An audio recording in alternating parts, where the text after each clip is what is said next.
joints right here, man, that you play when you feeling down on your isn't right. Play this shit right here and resuscitate your pimpin' and get you right back on your mission, right? For you hoes, this that shit you play when you ain't feeling like super hoe today. Play this shit right here and spark up your hoeing and get you right back going, you dig? Dig this. Pimps for real, don't mistake it for fashion. The turf that birthed my reputation for mashing was the track with active, attractive hoes. Professional goers that attract the dough. Like magnets to metal, never settle. We scorching them fag bitches pedal for them portions. My whores win it all. Not the ones on the sideline wishing but didn't ball in the guidelines. My bitches did it all. Down 7 below in the snow for dough. Over 120 in the sun for fun. They mash for hours, hooker baths, not showers. Bright and early, down and dirty for the cash and power. They gotta get the cash, the towers, and reach it all to a pimp. In my position, I'm all but exempt. These bras not wimps, I'm like them renegade bitches. BFFs with tricks but never getting paid riches. Grenade bitches, they dynamite, blowing up on the pimpin' and missing when the time is right. But when they life gets strife, they see pimpin' shining bright, but they action is life without. Bitch, one strike you out.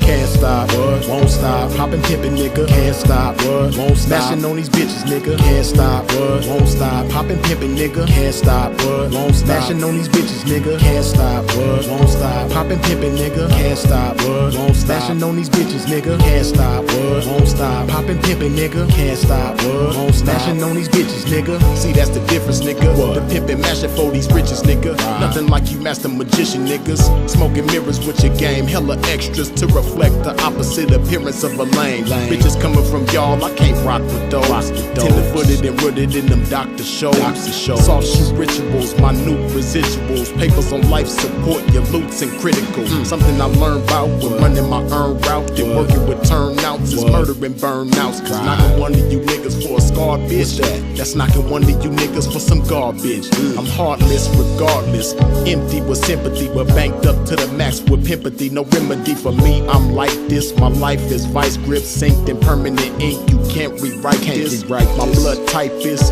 P positive, beautifully deposited with a lot of it. I'm popping this shit, and when I pop it so hard I make a trapping ass bad bitch wanna hoe hard. Can't stop, won't stop. Poppin' pimpin', nigga, can't stop, won't stop. Smashing on these bitches, nigga, can't stop, won't stop. Poppin' pimpin', nigga, can't stop, won't stop. Smashing on these bitches, nigga, can't stop, won't stop. Poppin' pimpin', nigga, can't stop, won't stop. Smashing on these bitches, nigga, can't stop, won't stop. Poppin' pimpin', nigga, can't stop, won't stop. Smashing on these bitches, nigga. Come on, pimpin', man, pop that shit. Show these sucker niggas they can't stop that shit. Let these hookers know if they wanna cop that shit. Treat the bag like it's hot, bitch, and drop that shit. And to you hoes, if you ever took a loss, bitch, show these bitches how to bounce back like a boss, bitch. Let them know that the best way to floss, bitch, is reach that paper to some pimpin' hoe and toss it. Can't stop, won't stop. Poppin' pimpin', nigga, can't stop, won't stop. Smashing on these bitches, nigga, can't stop, won't stop. Poppin' pimpin', nigga, can't stop, won't stop. Smashing on these bitches, nigga, can't stop, won't stop. Poppin' pimpin', nigga, can't stop, won't stop. Smashing on these bitches, nigga, can't stop, won't stop. Poppin' pimpin', nigga, can't stop, won't stop. Smashing on these bitches, nigga.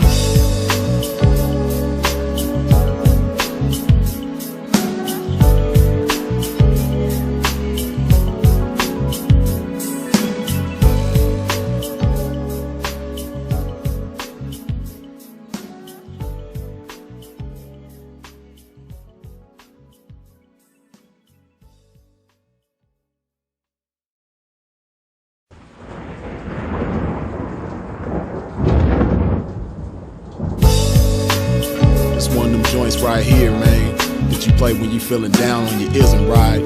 Play this shit right here and resuscitate your pimpin' and get you right back on your mission, right? For you hoes, this that shit you play when you ain't feeling like super hoe today. Play this shit right here and spark up your hoeing and get you right back going, you dig? Dig this.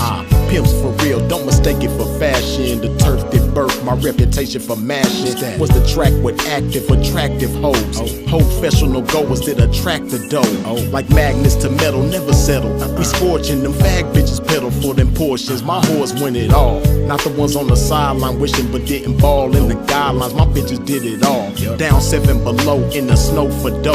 Over 120 in the sun for fun. Yes, indeed. We back at it. Like a crack addict, you dig? Y'all already know when you step into a pimp's domain what you supposed to do, man. Wipe your feet off at the door. Hit that like button when you step into a pimp's domain. And you know my first order of business. Gots to hydrate my pimping with this good old love juice.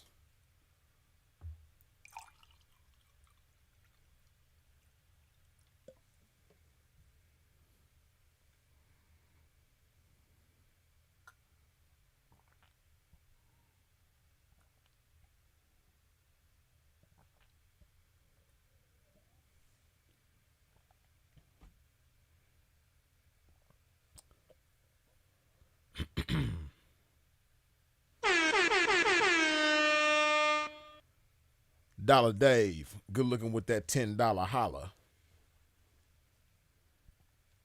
Toast to the game. Yes, indeed. Much appreciated, man. We gonna chop it up about this shit, man. Give me just a second.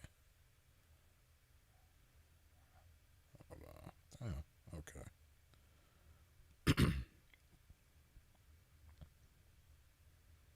All right.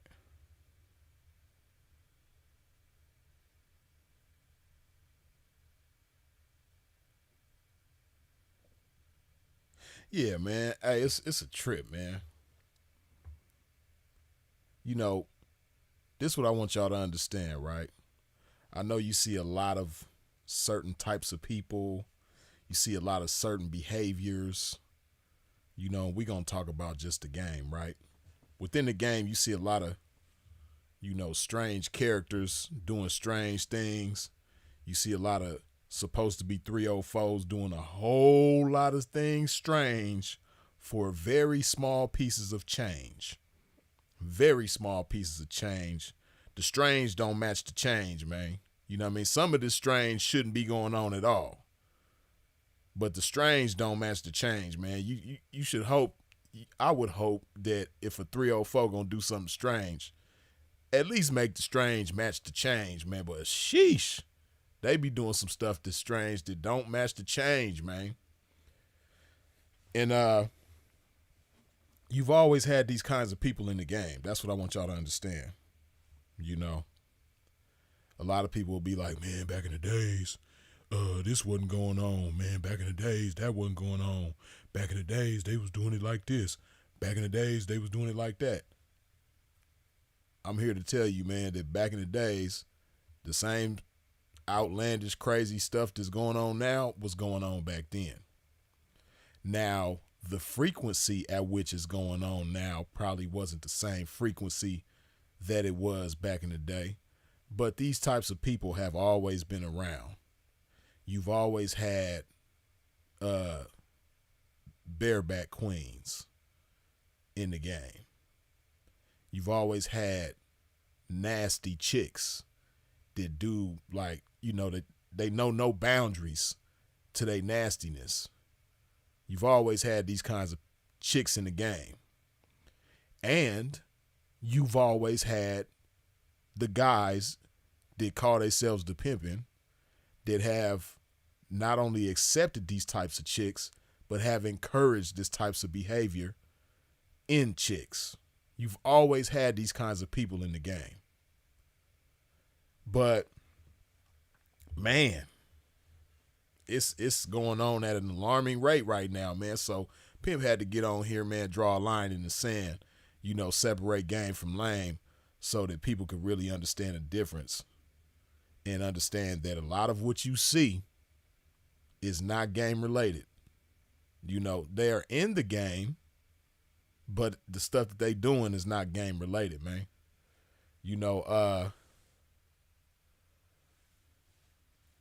And it's sad to say, but like I say all the time, I know I sound like a broken record when it comes to certain things, man. But it got a lot to do with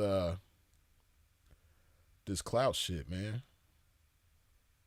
A lot of it got to do with that.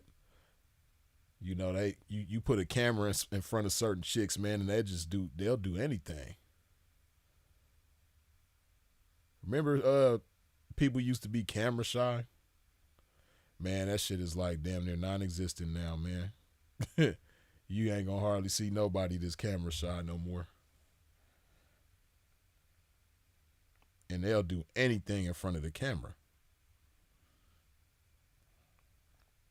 You know, I'm so thankful that I come from a time and a place when, you know, everything wasn't all about the camera. Let me see something, man. I'm trying to find this page, man, with this guy that's crazy.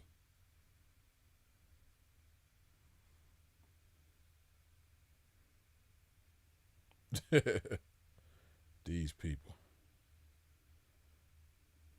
Hold on, man. Let me see. I'm trying to find this guy. This outrageous.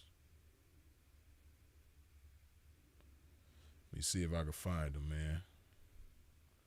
This dude is outrageous.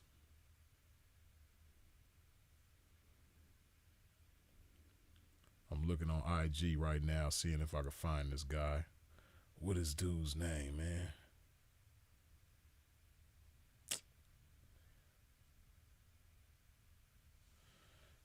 Hold on, man. Oh, wait. I think. Oh, no, it ain't on there. Hold on. Give me a second, man. I'm trying to find this dude.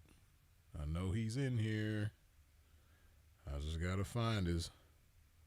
It's this trick, man, to be putting chicks on blast in the most atrocious way.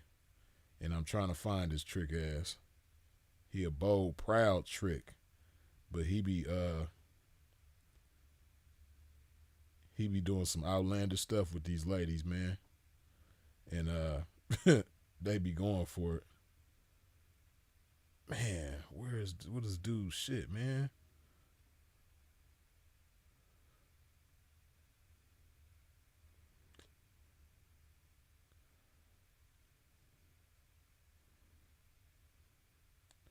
This shit is crazy, man. These people be so nasty though. I'm trying to find this dude's shit, man. I can't remember what the name of his page is. Let me see.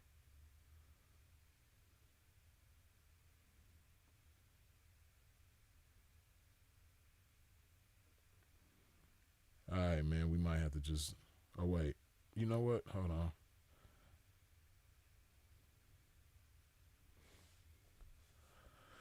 Okay. Let me see. I was trying to go to dude's page.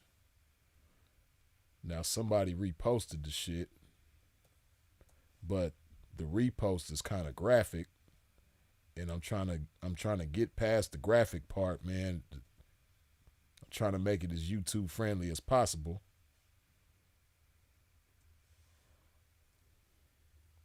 You know, where's the? Oh, okay.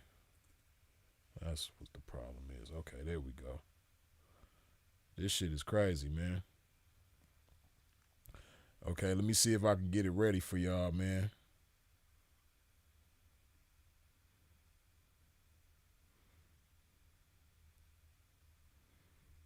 Okay, let me see.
another 100.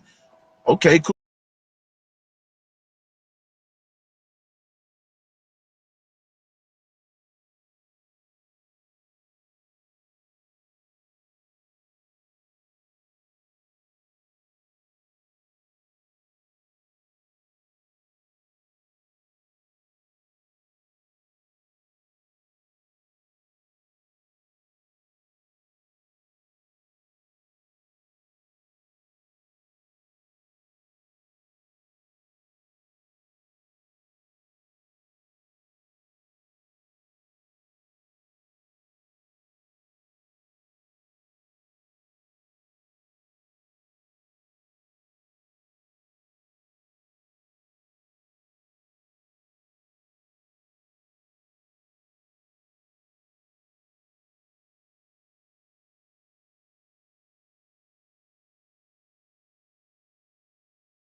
Bomb, I throw another 100 on the hoe, bro. I promise you, this hoe suck my dick clean, bro. Straight out her ass. Wait a minute. Wait. First of all, you're not gonna speed past that like you didn't just say what you just said. All kind of shit on this fucking clean. And I'm sitting here in shock because I'm like, bro, if this hoe do this nasty shit, what this hoe do? Flying out. You flying out to get shitted on? I'm flying out. Ain't no shame in my game. That's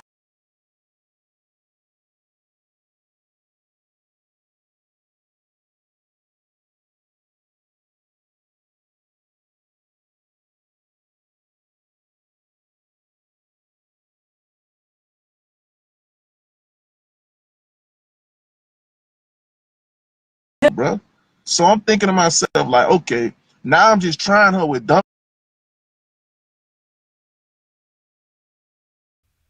My bad, man. I be forgetting how to change these settings. My bad. When I switch from scenes, it automatically mutes my microphone, and I be forgetting that I gotta manually do it. There's a way that I can set it, and I had it set like that before, where when I go from scene to scene, the mic stays on. But when I switched to the internet scene, it automatically muted the mic. So my bad. But what I was saying is, this dude right here, you know, he obviously had an encounter with the chick that you seen with the pink hair. Now, the chick with the pink hair is saying that the encounter went one way. He's saying that it went the way that you heard him describe it a little bit. You know what I mean? He basically is saying that he paid her, and that's one thing that they both agree on is that she was paid. He's admitting that he paid her. She's admitting that he paid her. So they on one accord as far as the payment goes. The amount is a little different. He's saying that he gave her 800. She said that he gave her 1,000. But I'm more inclined to believe this guy. But let me let y'all continue listening to what he's talking about. At this point, because I'm just thinking like, okay, if this hoe really nasty like that, what else would this bitch do? So I motherfucking told her, like, man, listen, can I pee in your mouth? I want to piss on you. Piss on you, I'll pee on you. She was like, yeah. So I'm like, man, what the price is? Like, she was like, give me 400. I gave her 400. I'm peeing in this whole mouth in the bathroom. She drinking it and all, bro. I'm like, damn. So, as you can see, he gave a rather graphic description of what took place. Now, according to him, he got some backdoor action from the chick. You know, when he came out the back door, he was a fudge sickle. You know what I mean? And he's alleging that the chick used her mouth to clean the fudge sickle that just came out her back door. No protection was used, according to him. And then also, as you can see, what he just said, you know, he splashed her in the mouth, you know, with some urine. And he's saying that she drank the urine, you know, and it's just crazy. Let's continue. I ain't think she would do this, but I mean, you this far. So I mean, what the fuck, bro? And you know, that's how that date went. Total, how much did she get that day? From the interview to the Okay, sucking for the shit off. interview, I gave her 300. Then when I asked to do anal, she had charged me an extra 100. So that was 400 right there. And then when I peed in her mouth, she charged me another 400. So about 800. So he's saying that he gave her 800. Now, according to her, it wasn't on this post, but on a different post, she was in the comment section. I don't see her in the comment section on this post. Yeah, I don't think she ain't on this post. Hold on. Okay. Yeah, she ain't in the comment section on this post.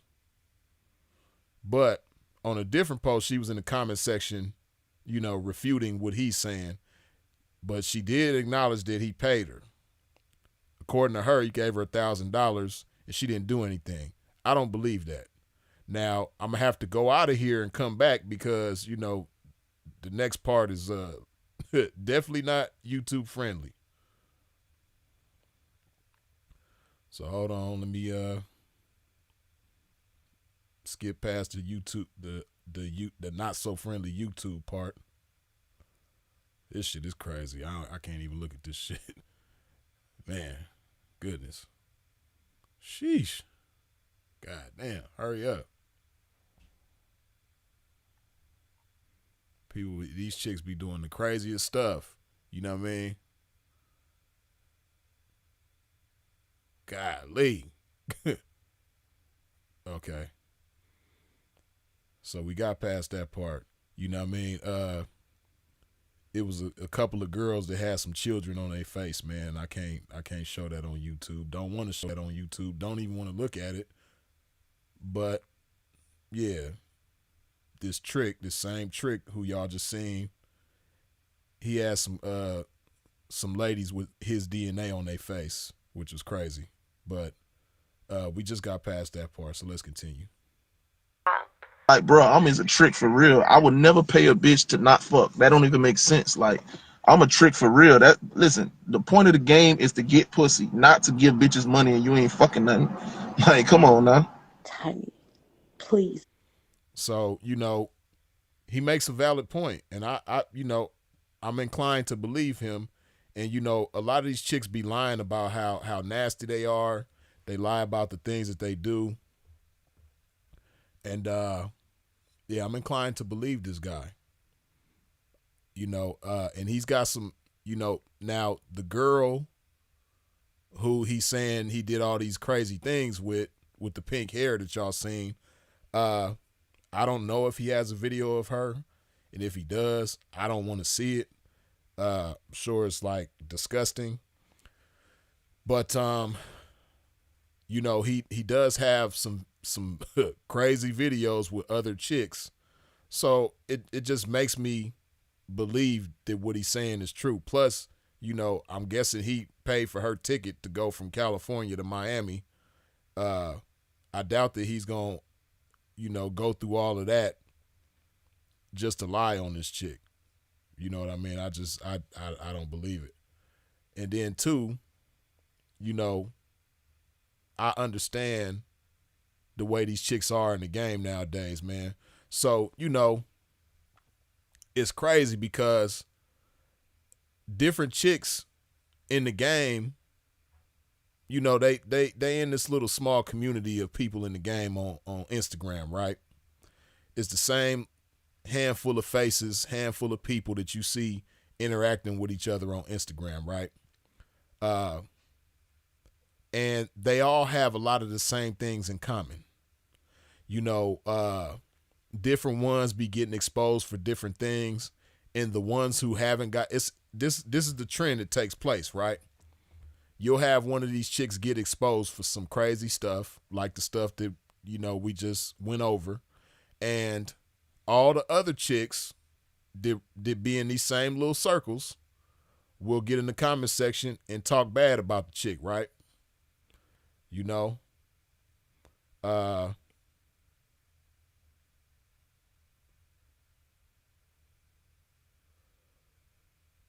right, like this chick, she say, so cheap to be doing the most. I'm guessing she's supposed to be a 304. So Cheap to be doing the most. Trying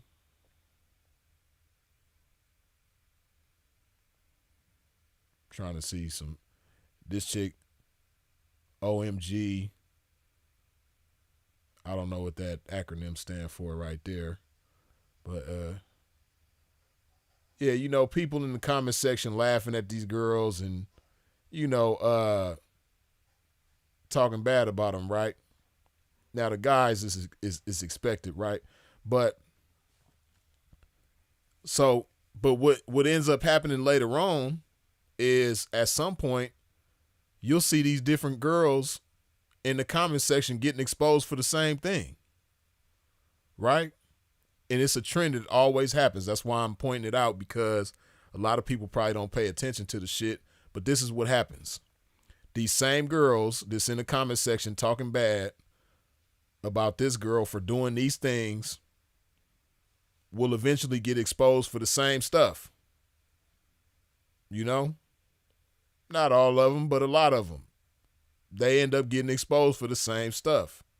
You know, and it'll have you to believe like, damn, all the chicks in the game must be like this. But this is what you got to understand, right? It's certain characteristics that are commonly found among these chicks, right? Hold on. It's certain characteristics that are found amongst these chicks, right?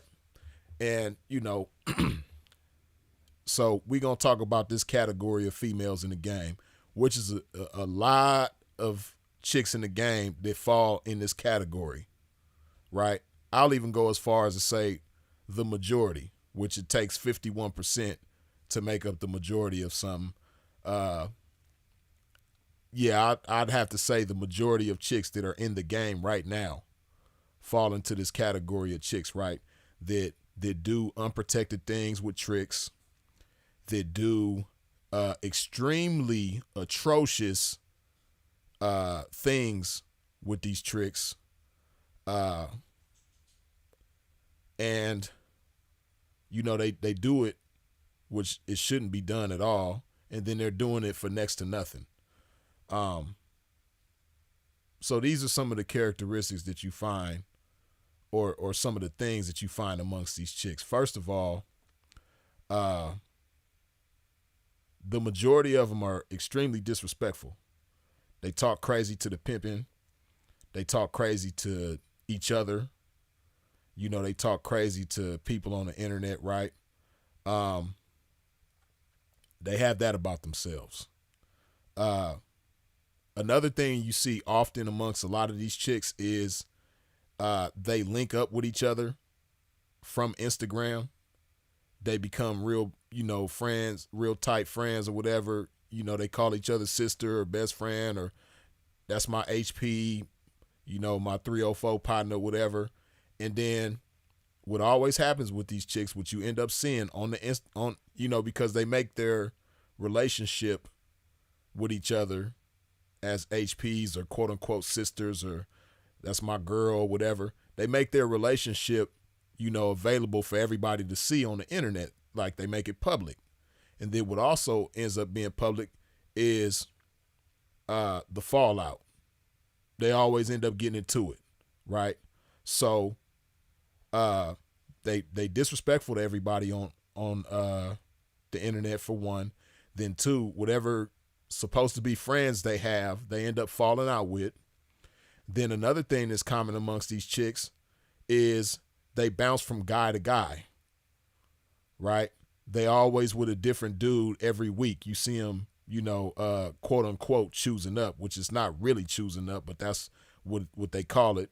They call themselves choosing up with a new guy every few weeks or every month or two, or, you know, within this year, most of these chicks will be done been with like 5 different guys. There's supposed to be some pimping, right?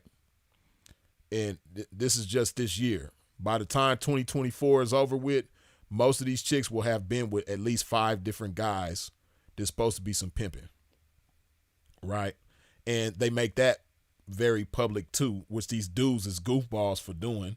You know what I mean? These dudes be letting these chicks It's just crazy. They be letting these chicks make it known that they messing with them, and man, just straight goofballs. They don't learn nothing from nobody's mistakes. But yeah, so that's another thing that you find this common among them. And another thing that's common among them is these guys that they call themselves quote unquote choosing up with, they don't be the pimping. They guys that claim to be the pimping, but they're not actually doing any pimping. You know, they don't have any standards. They don't have any guidelines. They don't have any, strict requirements. You know, these chicks, they don't have to make any sacrifices to be with these guys. They don't have to sacrifice their terrible behaviors. They don't have to sacrifice their bad habits. They don't have to sacrifice relationships with toxic people that they have. You know, these quote unquote HPs, they girls, they sisters in the game or whatever. You know, it's not a requirement for them to cut ties with them toxic people. You know, who they band together and bash pimps. They hate the pimping. These guys that they end up being with, they don't have none of these requirements that pimps have. You know, because the pimping ain't gonna let you continue being friends with this broad that's toxic. You know what I mean? You know she hate pimps. You know she a renegade.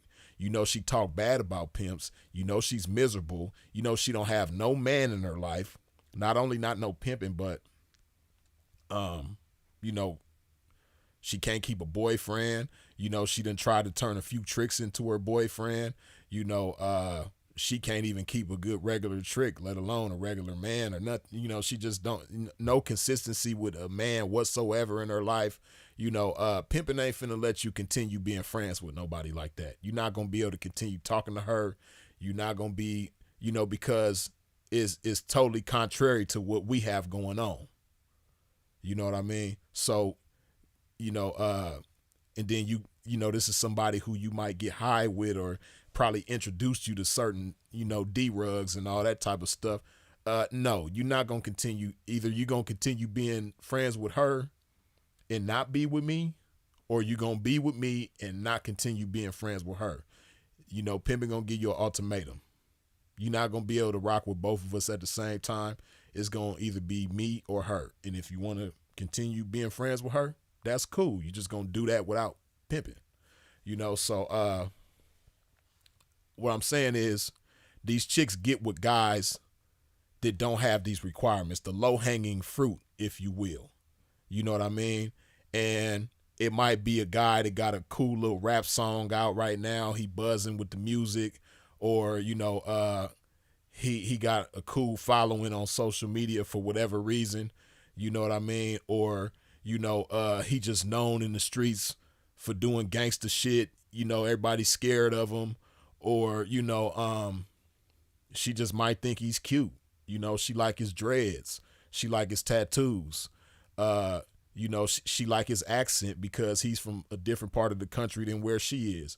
She might just like him because he's from LA, or she might just like him because he's from New Orleans, or she might just like him because he's from Dallas and she like the way Dallas dudes talk. It be little stupid shit like that, but it don't be because, oh, he got a whole bunch of game. Oh, he gonna teach me how to do this. He gonna teach me how to do that. He gonna lace me. He gonna make me great. He gonna take me from being a good 304 to a great 304. They don't choose for none of them reasons. The reasons that real 304s choose for, they not choosing for them reasons. So they end up with these type of guys, the low hanging fruit, like I say. And so these are some of the characteristics and things going on that these chicks have in common with each other, right? And then another characteristic that they have in common is that when a chick get exposed for doing something nasty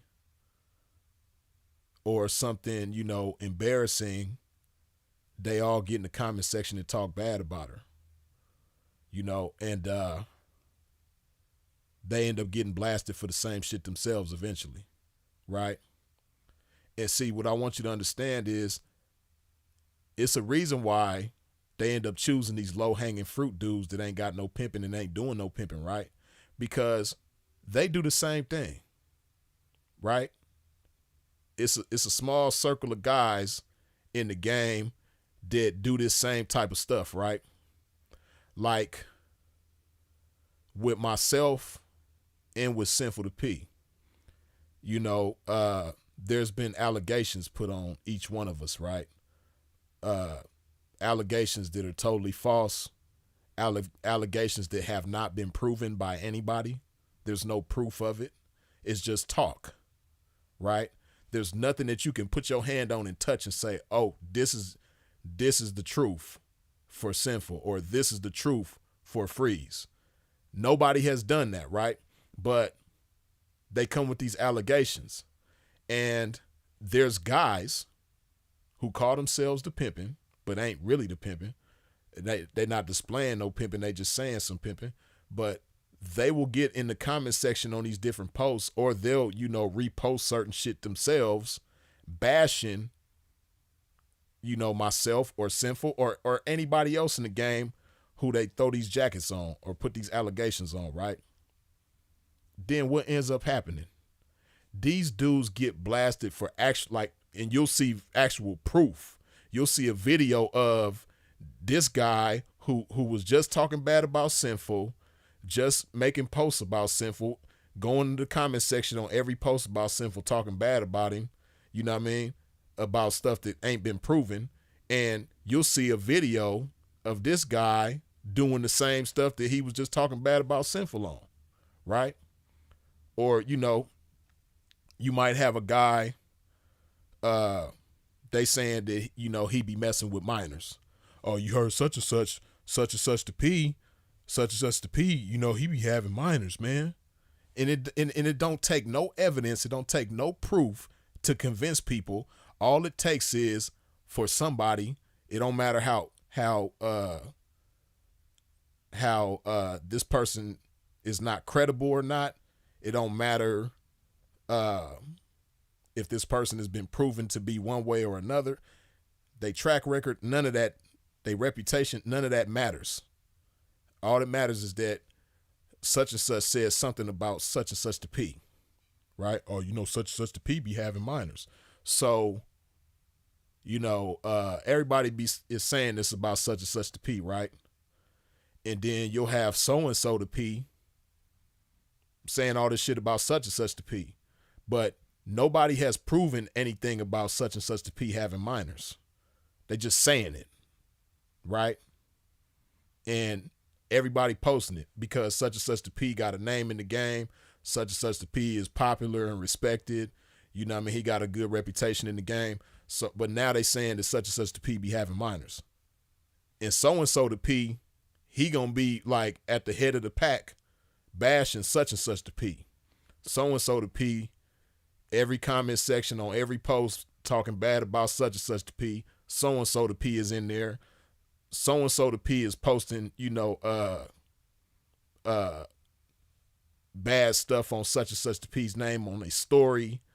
They making reels about it. They making posts about it. All of this stuff, right? But guess what'll end up happening? So the P will be the one. A video is going to come out about so the P. Concrete video where it's undeniable that so the P got minors. You know what I mean? But the whole time he been bashing such and such to P because he thinking that the skeletons in his closet ain't gonna never fall out. They ain't gonna never come out. He got his closet nice and secure.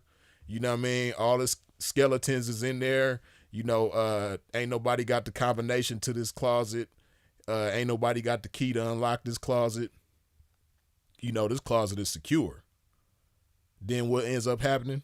Somebody cracked that closet open and so the P skeletons fall out that thing, and it's undeniable. These is the people that's in the game, right?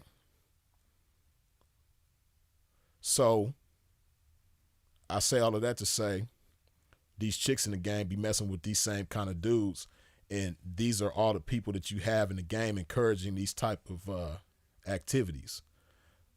And what it tells you, what it shows you is that these people have no integrity, right? Now, getting back to the 304's, because they don't have any integrity, you know, they don't care about ethics. They don't care about doing what's right. They just care about attention. And they will do anything to get attention, no matter how wrong or right it is, right? For one. And then two, see, this is why a lot of these chicks don't understand the importance of having some actual pimping. Not just somebody that says there's some pimping, but somebody that is the pimping. Not somebody who's just doing some of the same things that pimps do, but somebody who is the pimping. It's not just what they do, but it's what they are and who they are. Right? See, some people just do some of the same things that pimping do.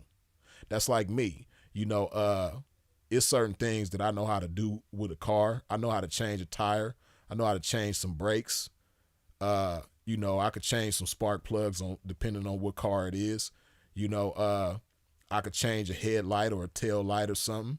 You know, it's certain things when it comes to a car that I know how to do, right? But that don't make me a mechanic. I just do some of the same things that mechanics do, right? But you have some guys that are real mechanics and, you know, they know everything about automobiles inside and out, top to bottom, front to back. You know, they know their way around a car. That ain't me. But I know how to do some of the same things that they do, right? So that's how these dudes in the game is. And, you know, some of these chicks, just like somebody might be goofy enough to you know, try to pay somebody that know how to change a tire or, you know, do some brakes, you know, but they not certified. They not a professional. They just know how to do the shit. You know, somebody being silly enough to pay somebody like that that's not a mechanic, but just do some of the same things that a mechanic do. You got chicks that's silly enough to pay these guys that's not pimps, but they just do some of the same things that pimps do, right? So, you know, you got these kind of chicks in the game. And, you know, it's no integrity nowhere. Everybody bankrupt for integrity. He bankrupt for integrity. She bankrupt for integrity. And, you know, they all play musical chairs with each other. You know, this non-pimping ass dude might have her 1 week. The next non-pimping ass dude gonna have her another week. And the chick that this non-pimping dude had, she gonna go with him. They gonna swap. You know, it's the same circle, a handful of people in the game. And they all know each other. They all have dealt with each other. They got history with each other, all the shit, right? And see, this is why it's not good for somebody in the game, a female in the game, to mess with these kind of dudes. Because these kind of dudes don't care about your health. They don't care about your physical health. They don't care about your emotional health. They don't care about your mental health, right? So because they don't care about those things, you know, they gonna let you be a train wreck. And not only are they gonna let you be a train wreck, but they gonna push the pedal to the metal to help you wreck that train faster and worse. They're going to encourage the train wrecking you, right? They gonna help the train wrecking you. They gonna fuel the train wrecking you. And a big part of the reason why is because they a train wreck their damn self, right? So with this being the case, there's no rules anywhere in the mix. Nobody has guidelines. Nobody has standards. Nobody has rules. That shit is all, you know, absent in the equation, right? So, you know, you get these chicks that come into the game and, you know, they naturally freaky, you know, and nobody gives them the right understanding of a 304. Nobody helps them shape the right mindset of a 304 in their mind, right? So because of this, they think it's just about getting some money, right? And they know they like to have fun in the bedroom, you know, and a lot of these chicks don't care who they have fun with or how they have fun. They just like feeling good. You know what I mean? So shit, this is stuff that I was going to do anyway. I might as well get a few dollars for it, you know? And that's a different mindset from a 304 that's like, you know, I want to know how to break tricks. You know, I'm not trying to be friends with tricks. I'm not trying to turn a trick into my boyfriend. I'm not trying to get too personal with a trick. I just want to be the best 304 I can be. I want my mouthpiece to be on point. I want my charisma to be on point. I want my integrity to be intact. I want my dignity to be intact. I want my health intact. I'm not going to compromise anything. You know, I need to learn how to be the best 304 I can be. That's a difference between that and, you know, shit, I be having fun. You know, the homies in the hood, you know, all of them done had me already. And, you know, it don't really matter who I'm doing it with. I just like having fun, you know, and, you know, I don't like using protection. I just don't like the way that shit feel. So, you know, if I can get paid, if I can get some money for it, I might as well. You know what I mean? I'll be needing my nails done, and I really do want to get a new lace front and a couple outfits from the Slauson. You know, shit. And I be needing to smoke weed every day. I need a new vape too. This vape is getting low. I might as well get paid for doing something that I like to do.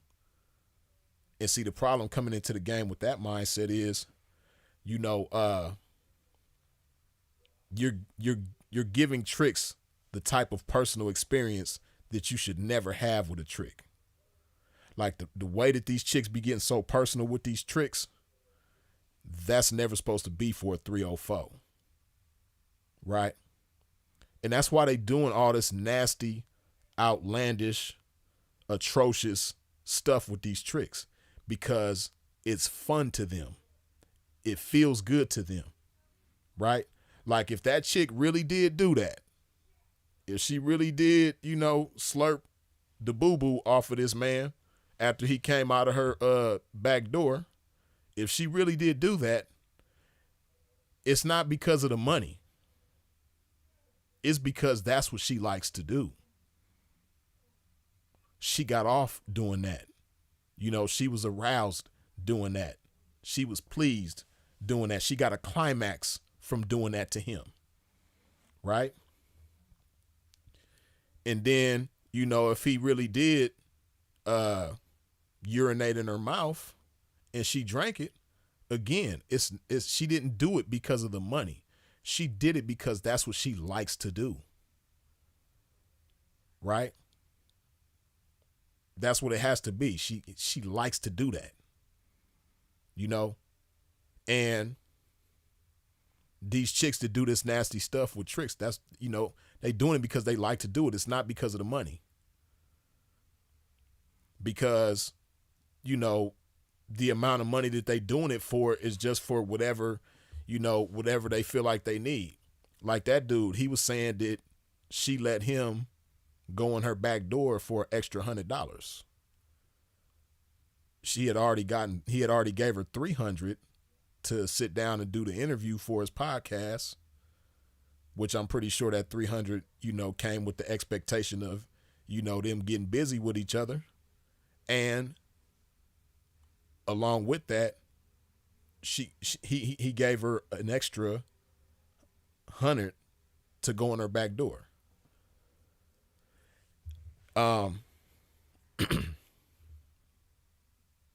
That's obviously not about no money, right? Because if it was about some money, you know, the encounter would be totally different, right? But it's because she enjoys that kind of stuff, you know? So, and then she allows him to go in her back door without a raincoat on. So, you know, a lot of people don't understand this, so I'll educate a little bit. Hey, man, there's a reason why certain types of people are, have a high concentration of HIV among them, right? There's a reason why HIV spreads heavily among certain people, because certain people like to partake in certain activities, and those certain activities that people partake in heightens the chances of them contracting that disease, right? And these young chicks, they get into the game, and like I said, they not getting no pimping. So because they're not getting no pimping, they not getting no education, they not getting laced. So they putting themselves in the line of fire. They putting themselves before the firing squad and don't even understand that that's what they doing, because it feels good putting themselves in the line of fire. Just imagine if it felt good getting shot. A lot of people would probably do it. Now, on the same token, for some people contracting diseases, the process in which they contract this disease is going to feel good to them, right? So they so wrapped up in the pleasure that they not thinking about safety measures. They not thinking about protecting themselves. So with this chick, it's not about money, because money doesn't make you compromise yourself like that. Money doesn't make you comfortable doing that. Money doesn't make you go from, you know what, I'm not into that, that ain't what I do, to, yeah, I'll do that. Nah, and especially not that little of an amount of money, like $400 or $100. Like $100 don't make you comfortable doing shit that you just totally uncomfortable doing. She's doing that because that's what she likes to do. That's what she's into. But again, she's so into that, she's so wrapped up in the pleasure of that she doesn't understand the type of risk that she's putting herself at. You know what I mean? See, what a lot of people don't understand, and a lot of people ain't comfortable talking about, but it's the truth. Hey, man, you can have two people, a man and a woman, they got an intimate relationship with each other, right? They in the bedroom all the time with each other, and they're just having regular traditional intercourse, right? And they might even be doing oral with each other. And one of them has the HIV, one of them doesn't have the HIV, right? Let's say the guy got it. The guy got the HIV, she don't got the HIV, but they having, normal intercourse on a regular basis. They putting their mouth on each other on a regular basis, and he doesn't give it to her, right? They can be getting busy for a month, 3 months, 6 months, a year. And as long as they keep it, traditional intercourse and traditional, putting their mouth on each other, she might not ever pick that up from him. But if they just so happen to do some backdoor action one day, after all of that time, after all the times they done got busy with each other, all it takes is one time to do that backdoor action, and she gonna end up contracting that from him. So it's not to say that you can't get it vaginally, because you definitely can. But when you doing the backdoor action, the chances of it is extremely high. That's why, like I said, there's certain people that, that spreads among heavily, right? A lot of people don't know this, but among black men, right? Black men who like men, black men who don't like women, right? Among black men who like men, the statistics is kind of old. It might be different now. It might be worse now. Hopefully it's better now. But I know at one point in time, among black men who like men, statistically 1 out of every 2 of them was going to end up with the HIV within their lifetime, right? 1 out of every 2. That's 50%, right? And like I said, that statistic is kind of old. I don't know how accurate it is. I don't know if it's the same. I don't know if it's gotten better or if it's gotten worse. But I heard this probably maybe 10 years ago. You know, I think I was watching an interview where somebody was talking about it. You know, it's 10 years ago. I just remember I heard it from somewhere, and I believe I heard it on a video. I know I didn't read it. I know I heard somebody, you know, say the statistic, but, you know, people get involved with people and they don't think about things like this, right? And for a 304 to do this with a trick, and you don't know what this trick is into. You don't know if this trick be running up in other men's back doors, as well as other women's back doors. And, you know, that's playing a dangerous game, you know. But these chicks in the game nowadays are just so reckless, so nasty. And the reason why is very simple. It feels good. That's it. It feels good. Same reason why people smoke crack, even though they know that smoking crack could kill them. Because it feels good to smoke crack. If you smoked it, it'll feel good too. If I smoked it, it'll feel good too. It's just, you know, I'm smart enough to know that ain't for me. And it's never going to happen. Right? And I'm sure a lot of y'all know the same thing, right? But we all know some people, especially if you older, if you grew up in the 80s or 90s like I did, we all know somebody that smoked crack. We all got a neighbor, family member, friend. We all got somebody who done put that pipe to their mouth before. And, you know, they know just like we know that stuff could kill them at any given time. And, you know, they're doing it because it feels good. Right. And see, and this is something that a lot of these chicks have about themselves, right? They just want to feel good at any expense. They just want to feel good at any expense. It don't matter what the expense is. It don't matter if they putting their life on the crap table. It don't matter if they putting their health on the crap table. They will put anything on the crap table as long as the odds of them feeling good in the process is high. And it usually is high. And see, this is something that a lot of people don't talk about either. And this is something that a lot of people overlook and don't even think about or pay attention to, but it's very, very true. And it applies to a lot of y'all that's probably watching right now. You know, you seek pleasure in different ways than these people, but nonetheless, these chicks in the game that be doing all this crazy stuff, a big part of the reason why they do it is because they depressed. A lot of these chicks are in a deep, deep depression. A lot of these chicks are traumatized by different things that done took place in their life.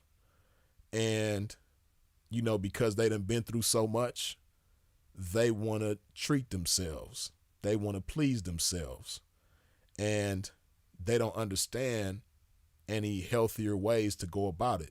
They don't understand how to guard themselves against, you know, potentially dangerous things that can come upon them in the process of feeling good. They don't think about things like that. They just want to feel good. They don't care if they crashing out.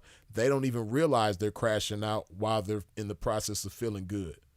See, that's the difference between, you know, a drug addict, you know, a crackhead, a meth head. You know, they know that they putting their life on the line doing that shit, but they don't care. But these chicks, a lot of them don't even understand that they crashing out and putting their life on the line in the process of feeling good. That's just how bad they want to feel good. They don't care what it do to you. You know what I mean? That's why they do a lot of the stuff that they do. They putting a vape to their mouth and they don't even know what's in that vape.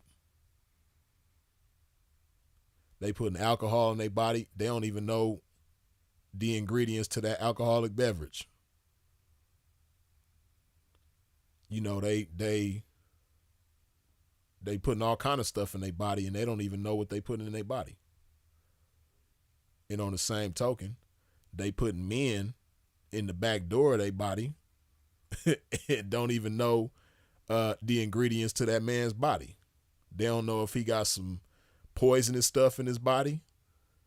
You know, they don't know if it is some poison in his body, what kind of poison it is. They don't know that, you know, if it is some poison in his body, if they're going to be able to cure themselves of that poison or not. Is it a poison that you can't get rid of?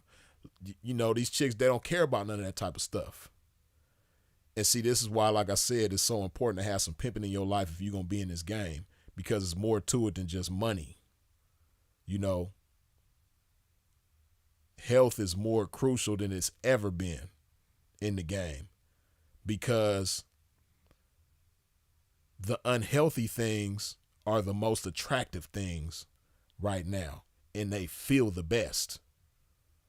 The unhealthy shit is the most attractive shit because it feels the best.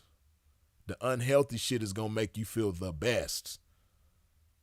Just like eating some unhealthy ass food. You know, eating a greasy ass cheeseburger is going to make you feel great. But you keep on doing that shit, it's going to clog your arteries and all kind of other crazy shit. And, you know, you're going to have health problems down the line. You know, putting hot sauce on everything. You know, eating them ramen noodles with them sodium packs. You know, them high blood pressure packs that you put into the noodles.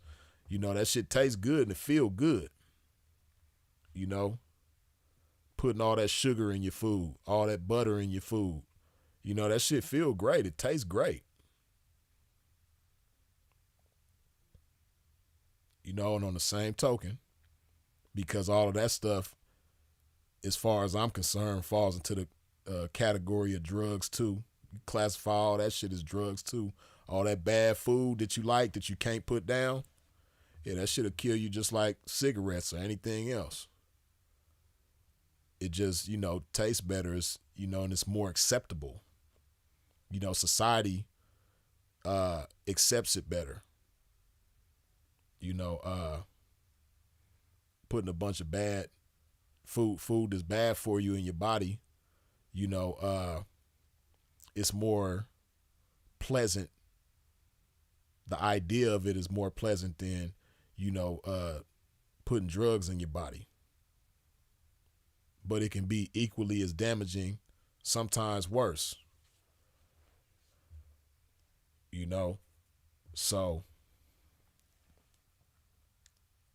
yeah, man, that's what we got going on in the game, man. We got a whole lot of people in the game that just want to feel good so much that they don't care what the expense is. They don't care what it costs them to feel good. See, pimping is going to give you a broader perspective. Pimping is going to enlighten you.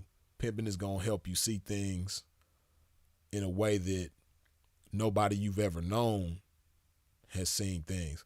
Because see, a lot of chicks come from messed up environments. You know, a lot of chicks in the game come from hopeless environments.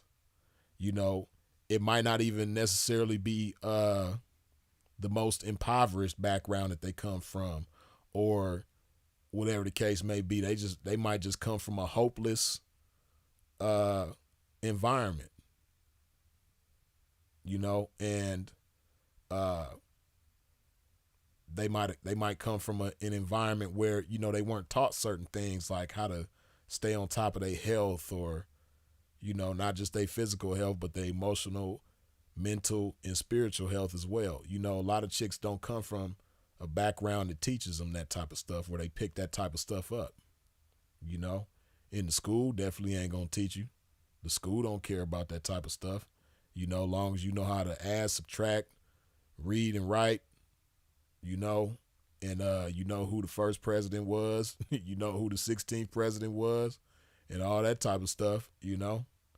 The school gonna make sure you know all of that. So, you know, like I said, the pimping is gonna help a chick open her eyes and see, you know, see the idea of possibility. You know, see, a lot of people don't understand possibility and how vast the possibilities are. And this is why these chicks do this kind of stuff.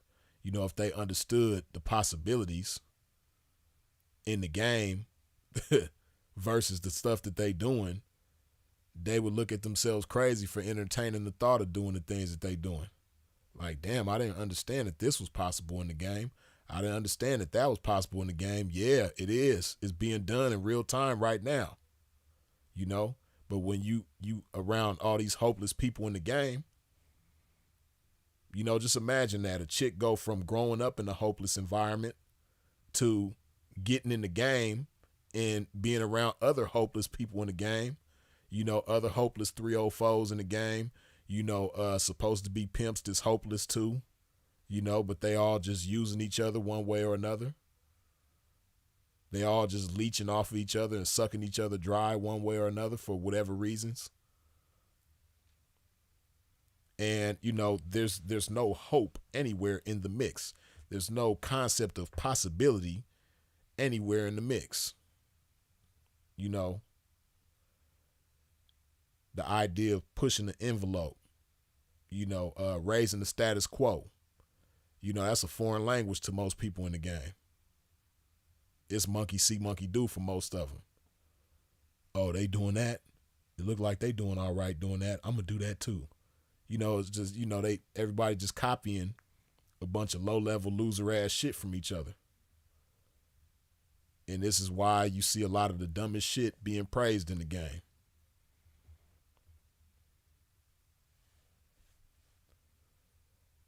Man, you mean to tell me it's 151 of y'all up in here, but only 85 of y'all done wiped your feet off at the door when you step into a pimp's domain? Hit that like button, man. What's wrong with y'all? Let me hydrate my pimping, man. Put some love juice in my body one more time.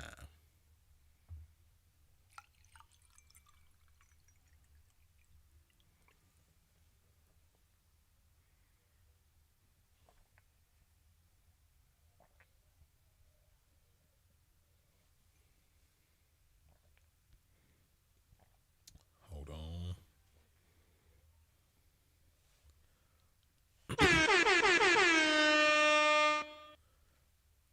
Tyler, good looking with the $2 holla. Blessings. Hit the like button. Yes, indeed.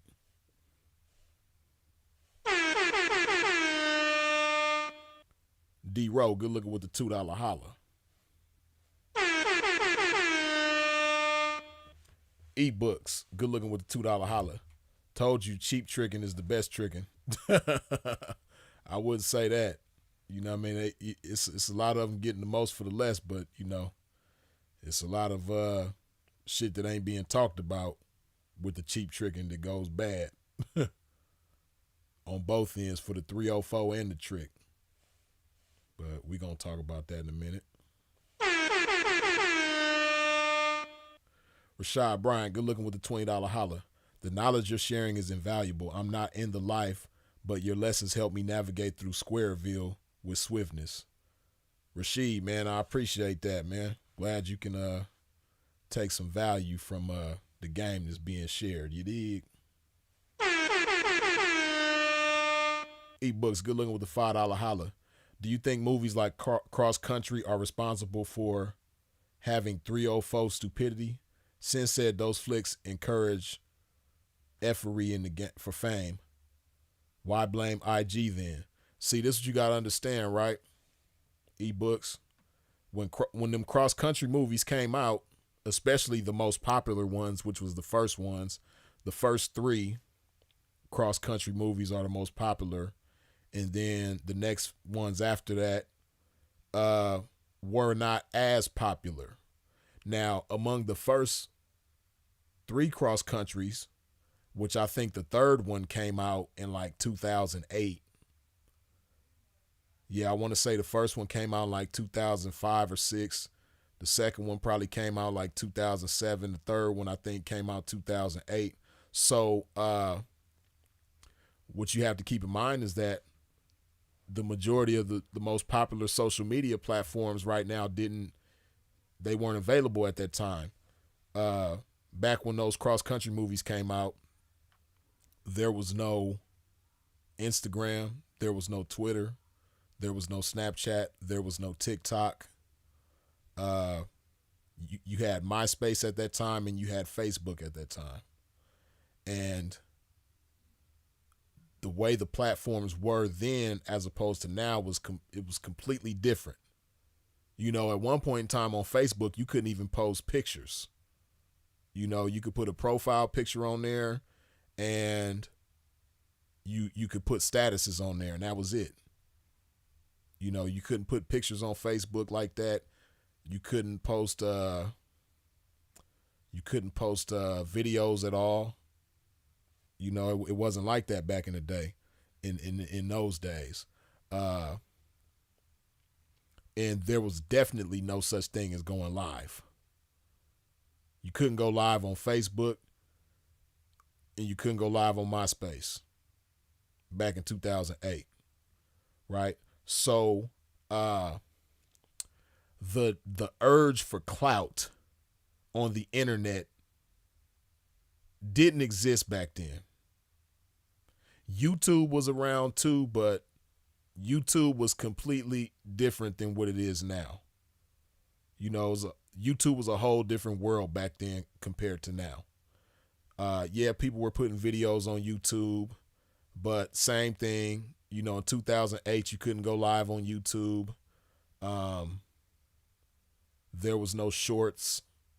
There was no community board where you could make posts and put pictures and all of that.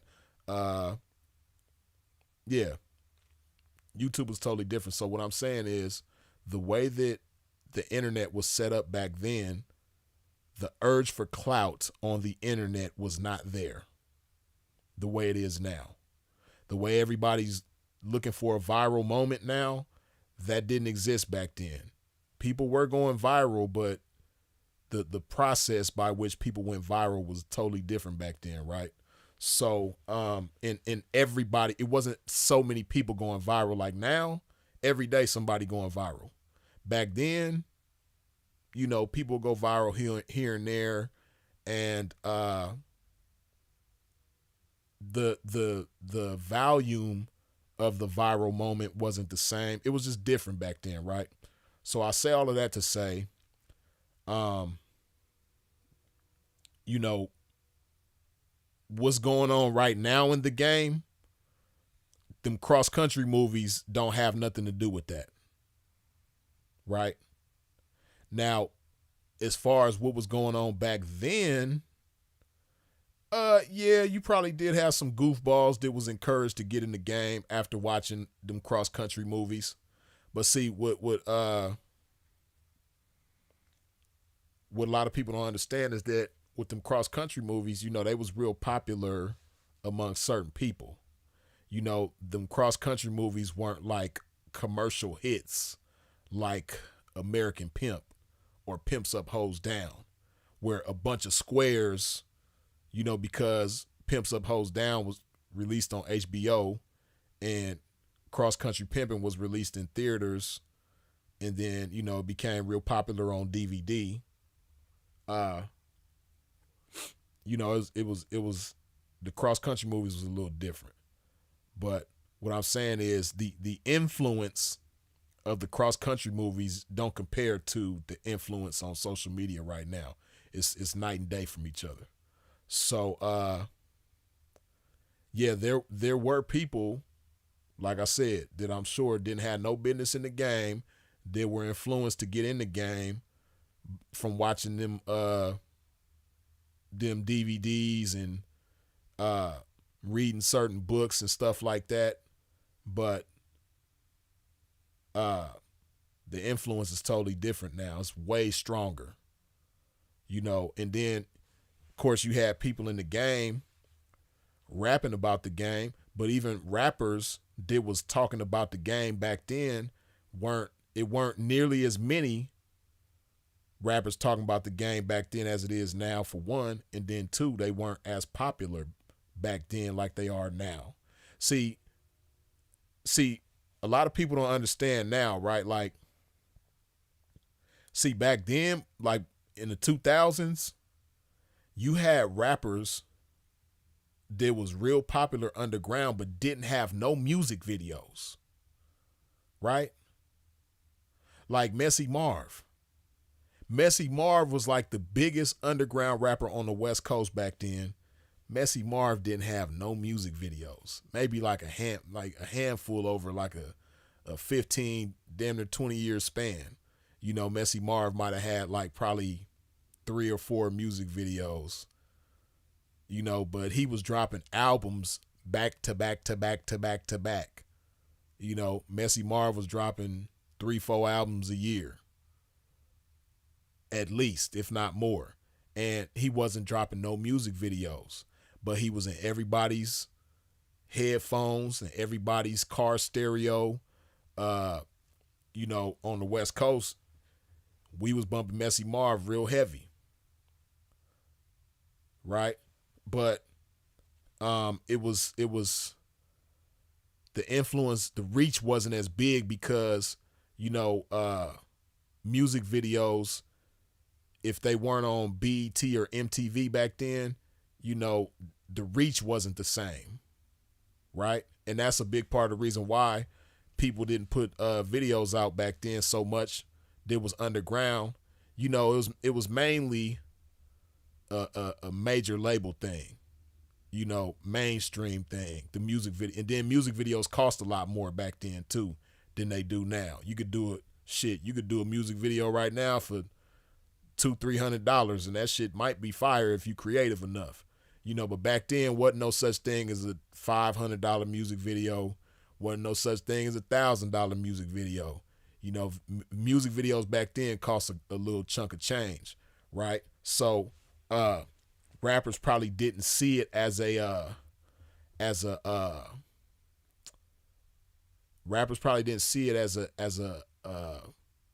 wise investment to get music videos done back then, right?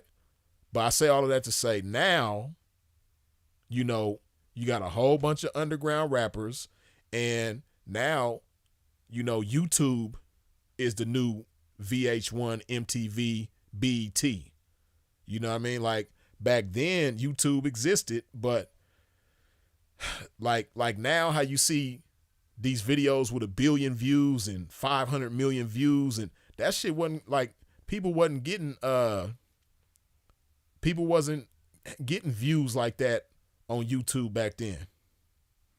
You know what I mean? That probably started in the early 2010s, like 2011, 2010, around that time is when, YouTube started getting a little stronger, and eventually it became how it is now. But what I'm saying is now the reach and the influence of the music and everything on social media now is much greater. And, these young rappers now, they not rapping about selling dope no more. Back then, rappers were still rapping about selling dope more, and gangster shit.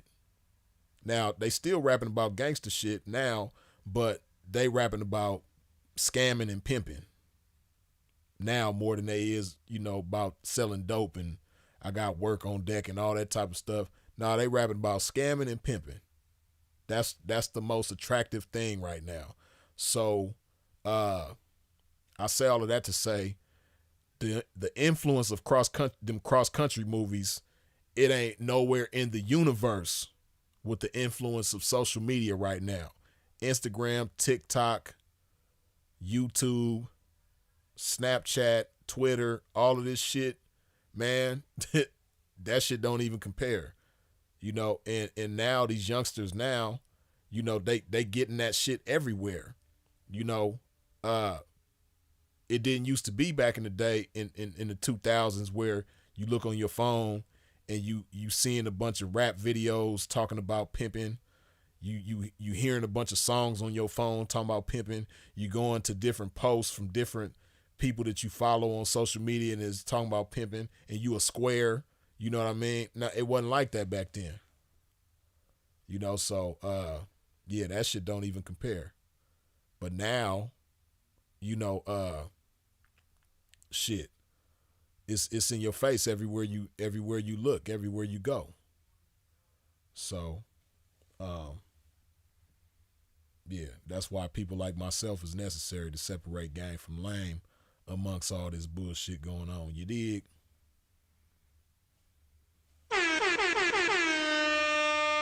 Pimpin' Fat. Good looking with that $10 holler, man. Peace and blessings. Salute to the gang, Freeze. Salute to you as well, Pimpin' Fat. Much appreciated.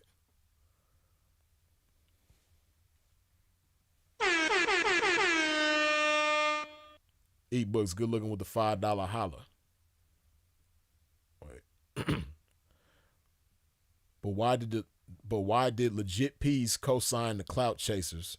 You had Snoop Dogg claiming to be legit or to be a legit P, despite already being famous, and Bishop allowed it.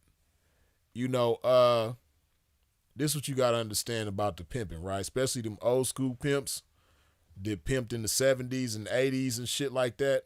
Hey man, if they see a mark, they gonna sink their teeth in that mark. And they gonna bleed that mark dry. And that's all that is, right? When you see different rappers being co-signed, or even, you know, you had so much stuff going on like that back in the days. Like, see, I'm glad you took it here, right? Because this ties into the cross country shit too, right? This is what a lot of people don't understand. A lot of them dudes was paying to be in them cross country movies. Right? So usually when you do some type of entertainment or something like that, you should be the one getting paid. But no, there were guys paying to be a part of that shit for the sake of the clout, right? And on the same token, you had guys at different quote unquote players balls that was paying to get trophies and paying to be awarded as the pimp of the year and all this sort of type of stuff, because, you know, it'll make people in the game think like, damn, he got a trophy for pimp of the year. He must be doing something right. He must be official if, you know, our peers in the game gave him a trophy. You know, the people that come from the same game that we in gave him a trophy. He must be official, right? Not knowing that this person is a charlatan. This person is not official at all. You know what I mean? This person is about as official as a $3 bill. So, you know, and just think about that. You got older guys, and I'm not talking about all older guys, but some older guys. You have some older guys who's, you know, they older, they catch hand, ain't, you know, and not, maybe not just they catch hand, but their thrill, their hunger, their desire, their urge to go out there and knock some young 304's. It ain't there no more. It ain't there like it was. And then not just that, but, you know, you've built a reputation over so long to where, you know, people know your name, and you have a certain type of reverence with your name, certain type of respect with your name. And, you know, rappers want to put you on a song. They want you to do a skit on their album. They want you to feature in their music video. And in the process of that, you know, you get to chopping it up with them, and they get to see you up close and personal. And they like, damn, I like the way pimping get down, man. Man, I wonder if I could get in the game too. I wonder if I could do that too. You know, and you know, that's where some cats see an opportunity. And it's like, I can give this person, you know, what they believe is some game, and I can make them believe that they the same thing that I am, and you know, I can get paid in the process. So man, it's a lot of cats that have been fooled into believing that they some pimping, and that fooling was very expensive, very costly for their ass. You know what I mean? And hey, if a mark gonna be a mark, that's on that mark. And a lot of marks felt good being a mark, you know? So and then that shit goes real deep, man. It's certain depths that I ain't gonna even take you to on this video, man, because I don't wanna expose certain people's hands, man. But yeah, that shit go real deep, man. You know? And hey, that's just what it is, man. You know, that's just a mark being a mark, and a mark getting played as a mark. You know, that's what people do with marks. They get their ass. So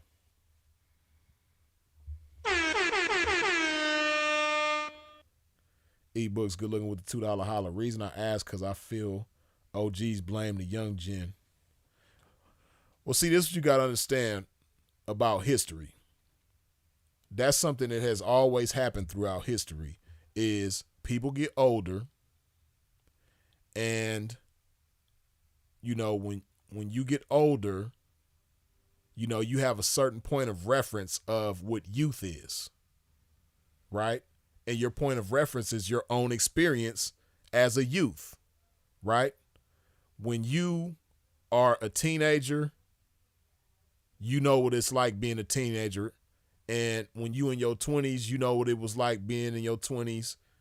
And even in your 30s, you know what it was like being in your 30s, right? So when you reach your 50s and 60s, you have a certain point of reference as to what it's like being a teenager, what it's like being in your 20s, what it's like being in your 30s. When you in your 50s and 60s, you have this point of reference, right? But what most older people don't think about is that all of that time, the world has changed. Things in the world have changed. So the way that things in the world and the world itself affect people and make an impact on people is totally different. Therefore, the way people behave in the world is going to be totally different, right? That's why I say all the time, me, you know, I don't really judge the youth according to how I was at their age, because the world is totally different for a 20-year-old now than it was when I was 20 years old. It's a completely different world. So, you know, just like that 20-year-old, this 20 years old right now, 2024, if you take them and turn them into a 20-year-old in 2001, 2002, you know, they going to be just like the 20-year-olds back then. On the same token, if you take a 20-year-old from 2001, 2002 and make them a 20-year-old in 2024, they going to be just like the 20-year-olds in 2024. So because I understand that, I don't be judging the youth like, man, these youngsters, they stupid, man. They dumb. You know, the youngsters, back when I was a youngster, man, we didn't do that. Back when I was a youngster, we didn't do this. And, man, these youngsters, they ain't as good as us, man. We was way better youngsters back then, man. I don't do all that, you know. Now, I may come with certain critiques, but at the same time, I use the good things from my experiences back at that age to try to help the people that are currently that age now. You know, that's what older people are supposed to do. You instead of just coming with the criticism, you can't come with the sword all the time. You gotta come with the Band-Aid too. You can't just cut and don't bandage, you know. So if I do some cutting, I'm gonna come with the bandage. I'm gonna come with the solution as well. You dig? I'm not gonna just do a whole bunch of cutting and then let you bleed and talk shit about you while you bleeding. Like, yeah, look at this fool. This young idiot over here just bleeding. No, I'm gonna help bandage you up and tell you the right way to go at the same time. You dig? So that's what you gotta understand about about older people, and it's not just the game. Older NBA players, this retired, this in their 50s and 60s, they talk shit about the young NBA players now. And guess what was going on when they was young? When the Michael Jordans and the Isaiah Thomases and the Magic Johnsons and shit, when they was playing, guess who was talking shit about them? Wilt Chamberlain, Bill Russell, all of them people, Elgin Baylor, they was talking shit about them. Not specifically, but I'm just saying people from those eras was talking shit about that era talking shit about this era, and then the LeBrons and the Steph Currys and the Ja Morants and all of the people that's balling right now, the Giannis's and all that type of shit. When they get older, guess what they gonna do? They gonna talk about whoever's the hot basketball players at that time. They gonna talk shit about them too. It's just something that happens throughout history. You know what I mean? Back in the 70s, everybody had afros and bell bottoms, right? And then when the 80s came, they wasn't having afros like that no more. Everybody started having jerry curls and flat tops with designs in the hair start coming in the 80s. You know what I mean? Slashes in the eyebrows. The dress code was different. So guess what was going on? The people from the 70s was talking shit about the style of the people in the 80s. Man, these fools look weird as hell, man. With all these funny hairstyles and shit, man. What's wrong with their ass? And but guess what was going on in the 70s? The people from the 50s and 60s was talking shit about the way the people in the 70s was dressing. And guess what happened when the 90s came? The people from the 80s was talking shit about the way people in the 90s dress. You know what I mean? In the 90s, the baggy clothes was the thing. You know what I mean? Everybody was wearing clothes that was 5 and 10 sizes too big. And, shit was a lot more colorful in the 90s. People was wearing a lot more colorful shit. So people from back in the days was talking shit about them. And, fast forward to now, people be wearing skinny jeans, and people from my generation talk shit about people that wear skinny jeans. You know what I mean? So, that's just something that happens throughout history, and it's not just the game. That's what I want you to understand. So when you see older people in the game doing that, talking shit about the youngsters in the game, just understand that that's something that people do across the board, period. The city that you live in, the older people in that city remember what it was like when they was youngsters in that same city. And now they older and they see the youngsters in that city and in the neighborhood that they from, and they don't like the way that they move. They don't like the music they listen to. They don't like the shit that they doing. They don't like the way that they talk. They don't like the way they walk. They don't like the way they dress. You know what I mean? None of that type of shit. And they like, man, these youngsters is weird, man. Back in my day when we stayed over here, we was doing this over here and that over here. They ain't into none of that. That's just something that happens throughout history, man. So.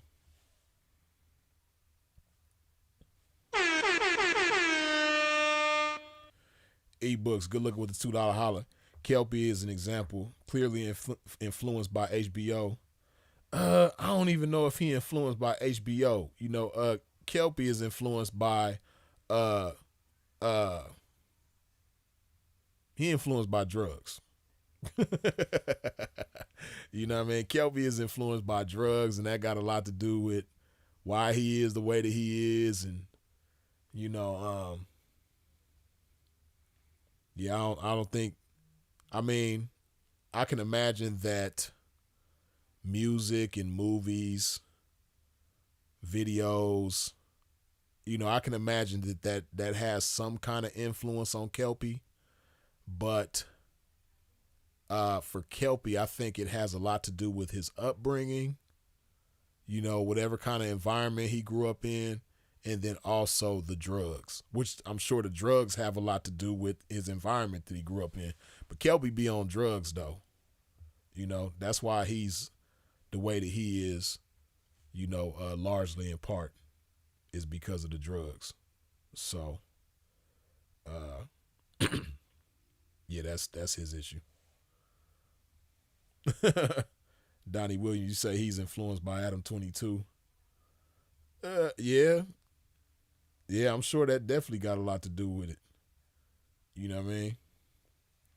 And No Jumper, so they get more and more off the chain, man. See, I stopped watching Vlad TV. Like I said, I can't remember if that was 2019 or 2020. But whenever that was, that Vlad, you know, lied on Farrakhan and then admitted that he lied but didn't apologize for the shit. I stopped watching Vlad back then, right? So I don't watch Vlad at all still to this day. Even when he has people on there that I would love to watch their interview, I just can't bring myself to watch Vlad because I know in the back of my mind that Vlad doesn't care anything about the people who support him, the people that helped build him to the point where he is, how he got over 5 million subscribers now. The culture that got him there. I know he doesn't care about the people of that culture, and that's black people. You know what I mean? Vlad, I don't think he cares about black people. I don't think he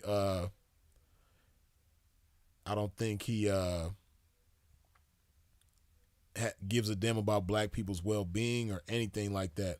And do I think Vlad is racist? Not necessarily, but I wouldn't put it past him if he was. But I don't think Vlad is necessarily a racist. I just think he don't give a damn. His bottom line is the most important thing to him, right?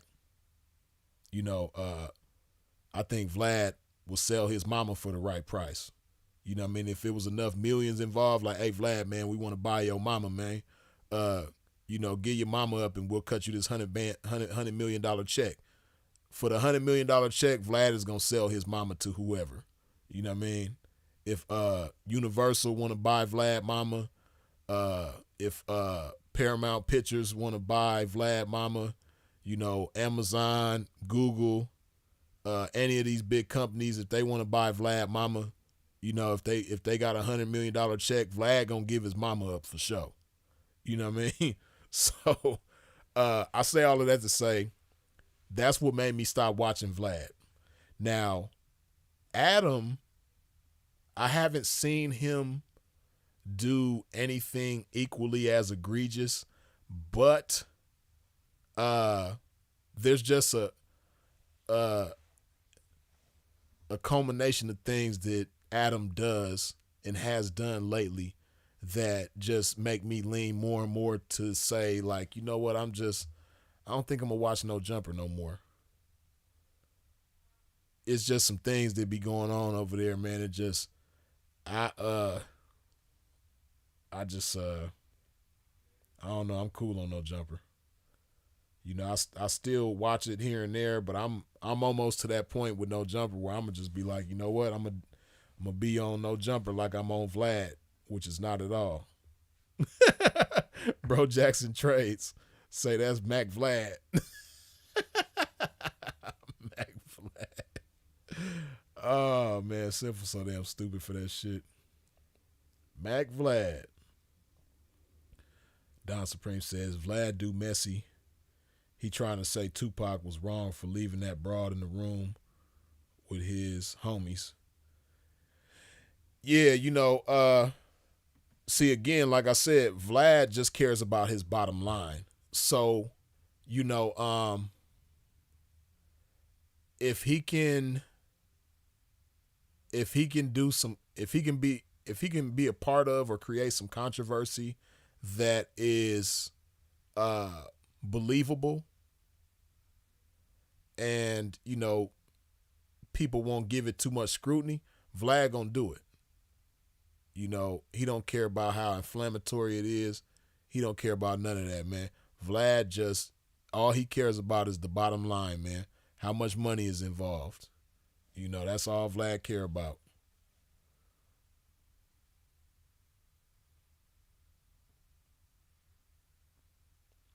Right, Fierce Soul say, I've been unsubscribed from them suckers. Yeah. I don't think I'm subscribed to No Jumper.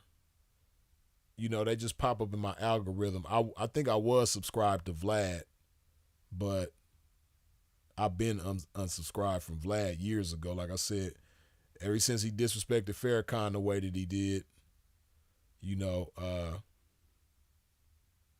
ebooks say Lord Jamar and Godfrey went renegade. Mac Vlad had to replace them with Tony Ayo and Boosie. Yeah. Yeah, that's real. You know, cause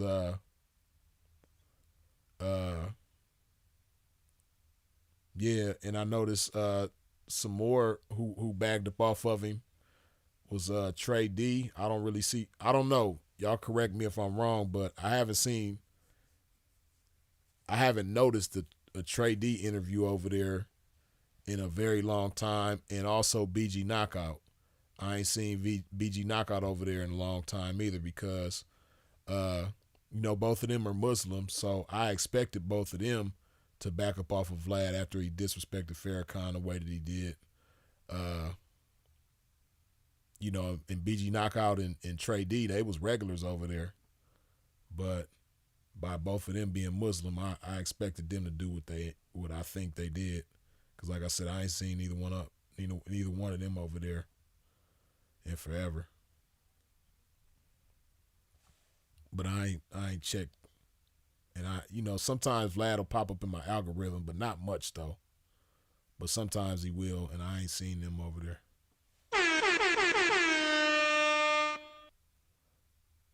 Lojo, good looking with the $2 holla. You say this dude Whack 100 was cleaning tables on there. Yeah, I seen. I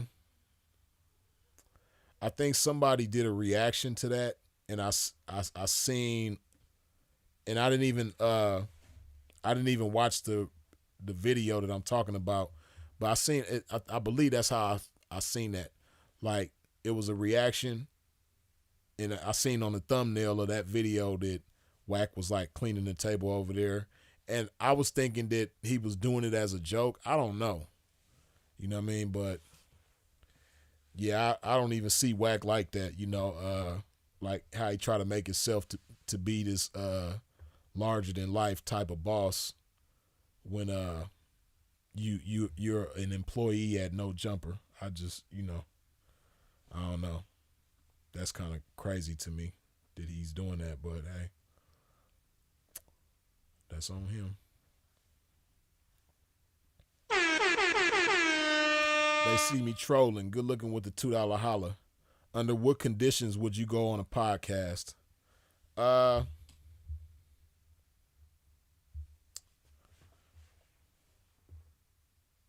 You know,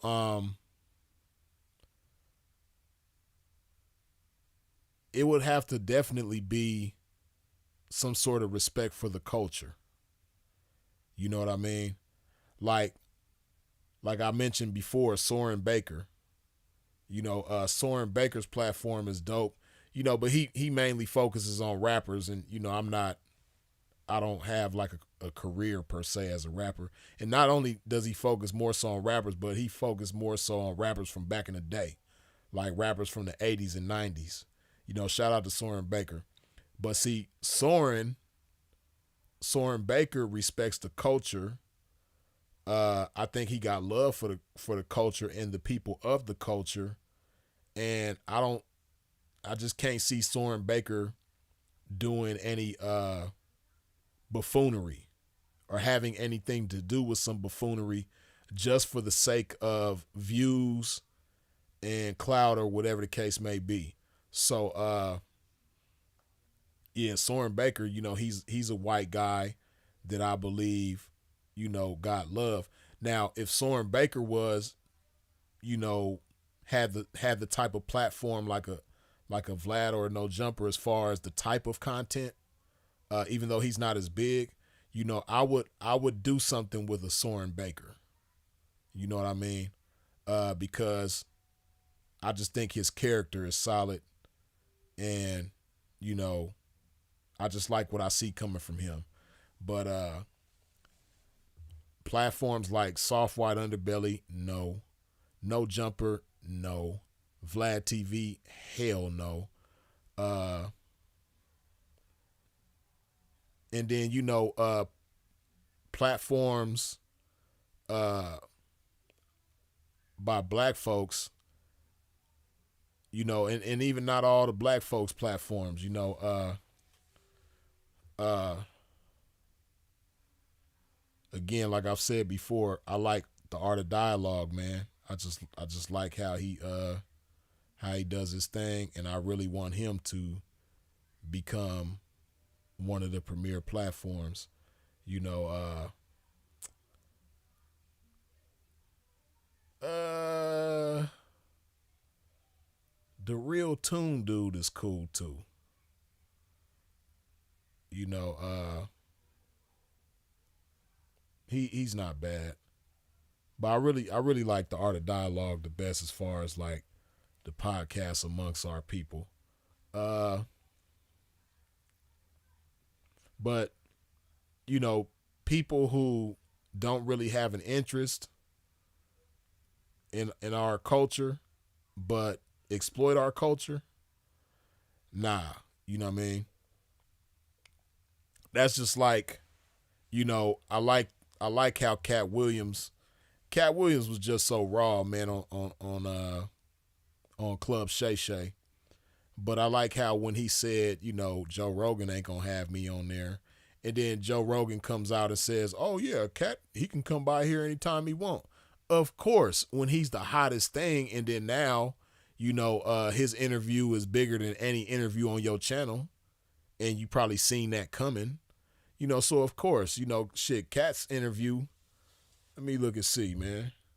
I think Cat's interview done passed, cause the biggest interview on Joe Rogan's channel at one point was the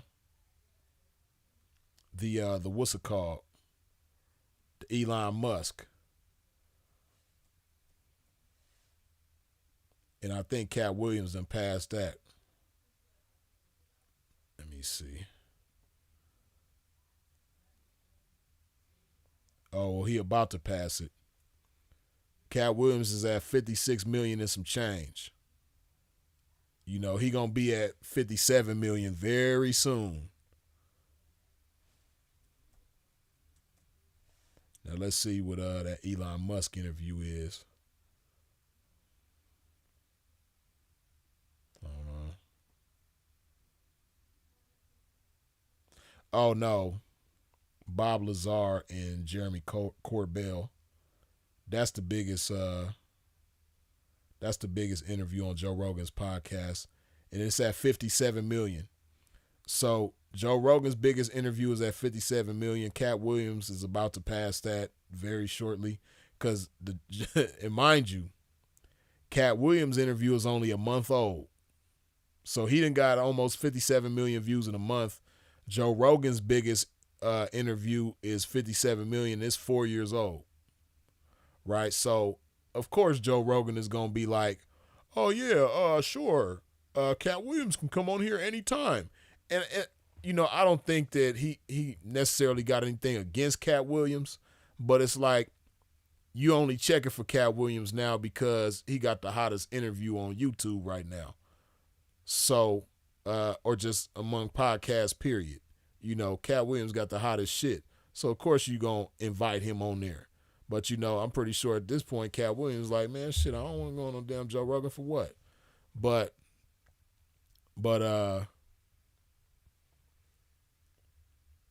yeah, them type of platforms that I know don't really have a real interest. Nah.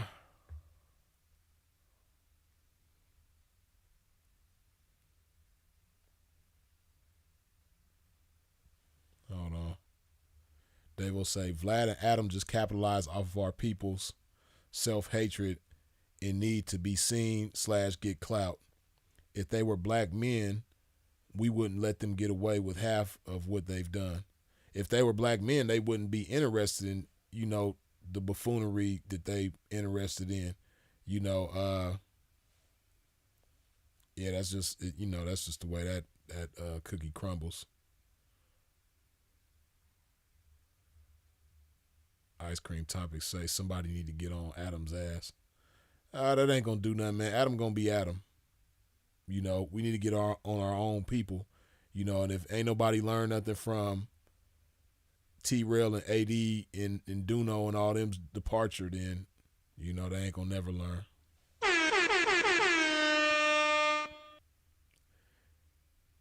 E-books, good looking with the $5 holla.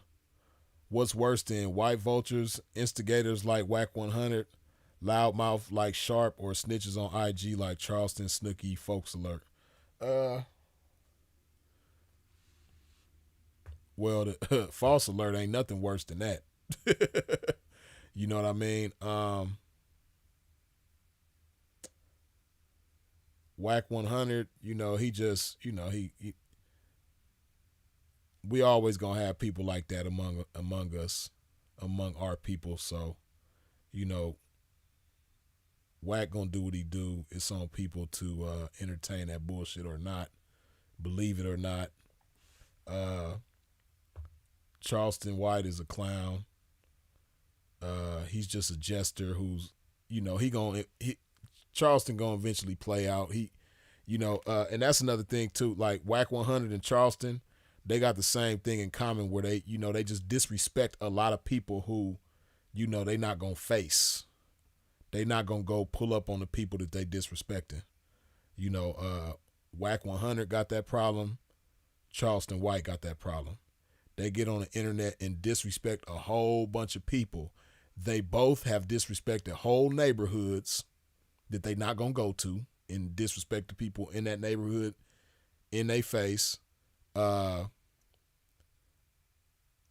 both just, they disrespect a lot of people and things on the internet that they not gonna face. So they don't understand you make yourself a target like that. And, you can't comfortably move around wherever you want to move. Like, I already know Whack 100, he ain't just moving around LA real freely and loosely. You know what I mean? He in certain places he ain't going to pull up, he ain't going to go. You know what I mean? And, like me, I hope I don't ever have to live like that. But I don't disrespect people on the internet just for the sake of disrespecting them. So I probably will never have to live like that. But Charleston the same way. Charleston he can't just pull up anywhere and go where he want to go, do what he want to do, because he's disrespected way too many people. And see, when you disrespect people on platforms like this is what they don't understand, they don't think about or consider.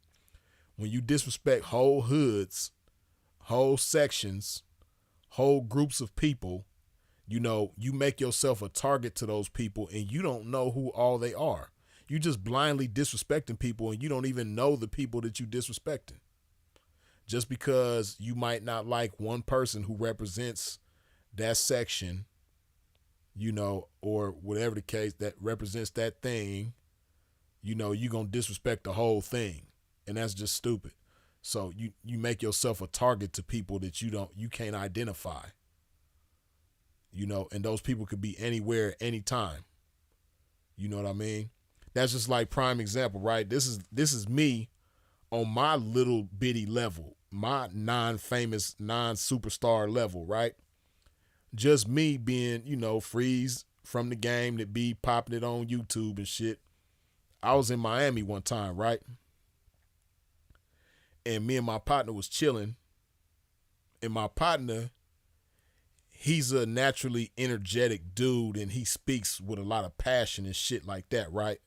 So we in Miami on South Beach and he talking to me, he's saying something to me, and like I said, he just naturally talk aggressive and shit like that, right? And me, I'm naturally just smooth.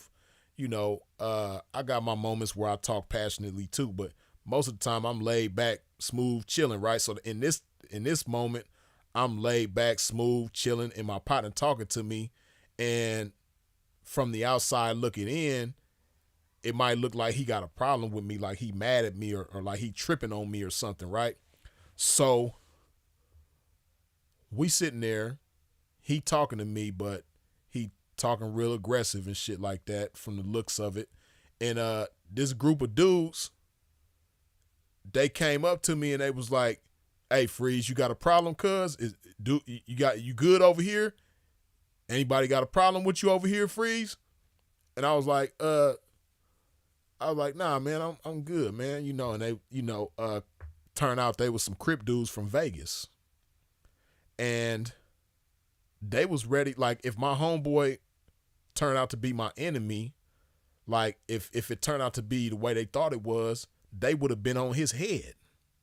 And these are some people that I do not know, that before that day I had never seen, met, or heard of ever in my life, right?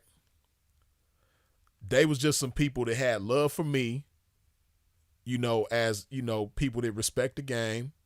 And, they was like, "All right, cuz, let us know, man. We around here, man. If you got any problem with anybody, Freeze, let us know, cuz we got your back."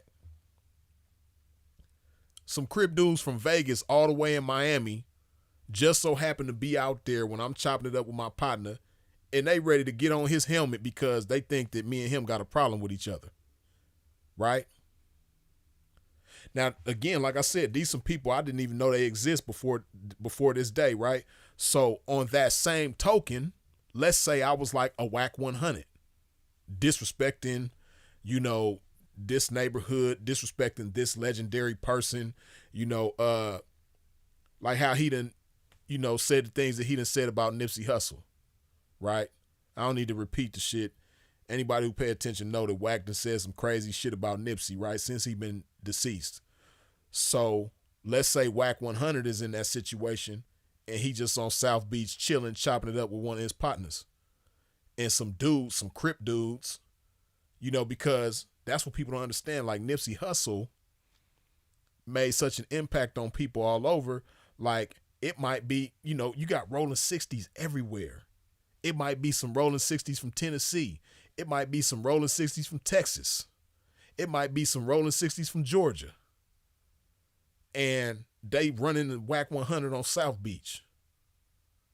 And he don't know they from rolling 60s, but they know that he done disrespected they legend from rolling 60s, right? So he can't identify them, but they can identify him. And, that's what you don't understand. Like, not only does rolling 60s have territory in so many different places, and that's just one person in a group of people that Wack 100 is disrespected. He done did it with so many other people. He done disrespected other cities, whole cities. He done disrespected other hoods, whole hoods. You know what I mean? Wack he disrespected a lot of people and things. But what you don't understand is, like, when you disrespect a Nipsey Hussle, you have rolling 60s that have neighborhoods all over the country, right? And then not only that, but you have people from rolling 60s that live in so many different places. That's just like, ain't no rolling 60s in Miami, but I'm sure some people from rolling 60s that live in Miami though, right? This with the shit. Shit. It probably ain't no rolling 60s in, definitely, okay, like Chicago. Ain't no rolling 60s in Chicago, but I'm pretty sure somebody from rolling 60s live in Chicago. And they might run into Wack 100 out there and want to do something to him. You just never know. So I say all of that to say, Charleston and Wack 100, they both got that same issue. That's just unwise on both of their parts. And, somebody, I just hope it don't end bad for them. I don't wish nothing bad on either one of them, even though they both do some goofy ass shit. But Sharp, I'd probably do something with Sharp because Sharp come from the game. You know what I mean? And me, I support the game. And, you can say what you want about Sharp, but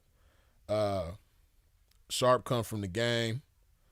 I ain't never heard no or not only heard, but I haven't seen or know anything of Sharp doing anything, just disrespectful to the game as far as like, messing with, people that he shouldn't be messing with and, cooperating with people that he shouldn't be cooperating with against people in the game.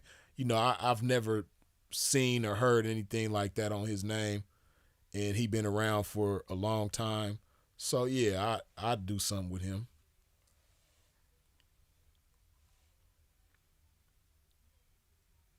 Even though I don't like the fact that he's over there at No Jumper. I really don't like that, but hey, it's feeding him. It makes sense for him to be over there for him, so more power to him, but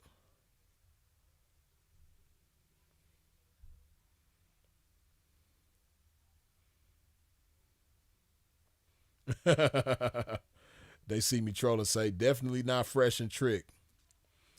Nah,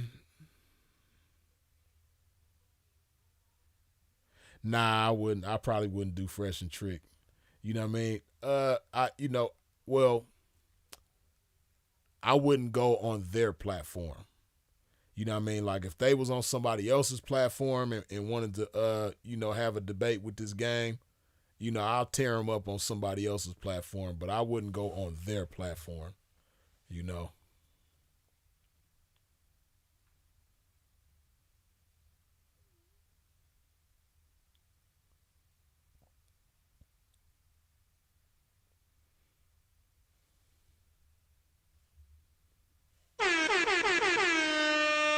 Waterson 10, good looking with the $2 holler.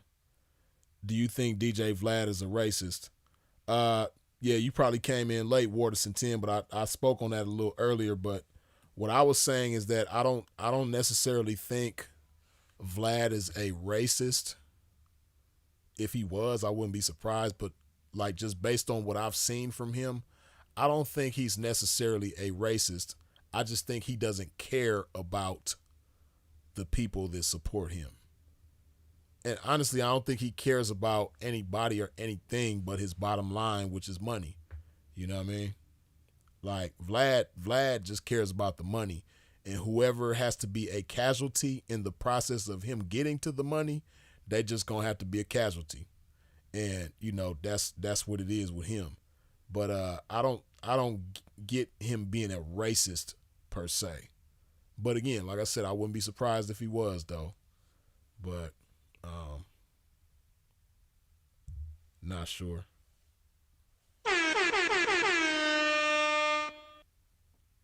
Ebooks, good luck with the $2 holla. How did Wack gain power if he ain't a super Pyru? I don't think Wack really has a lot of power like that.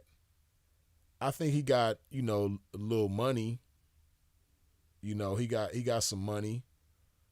More money than the average person in LA or just average person, period.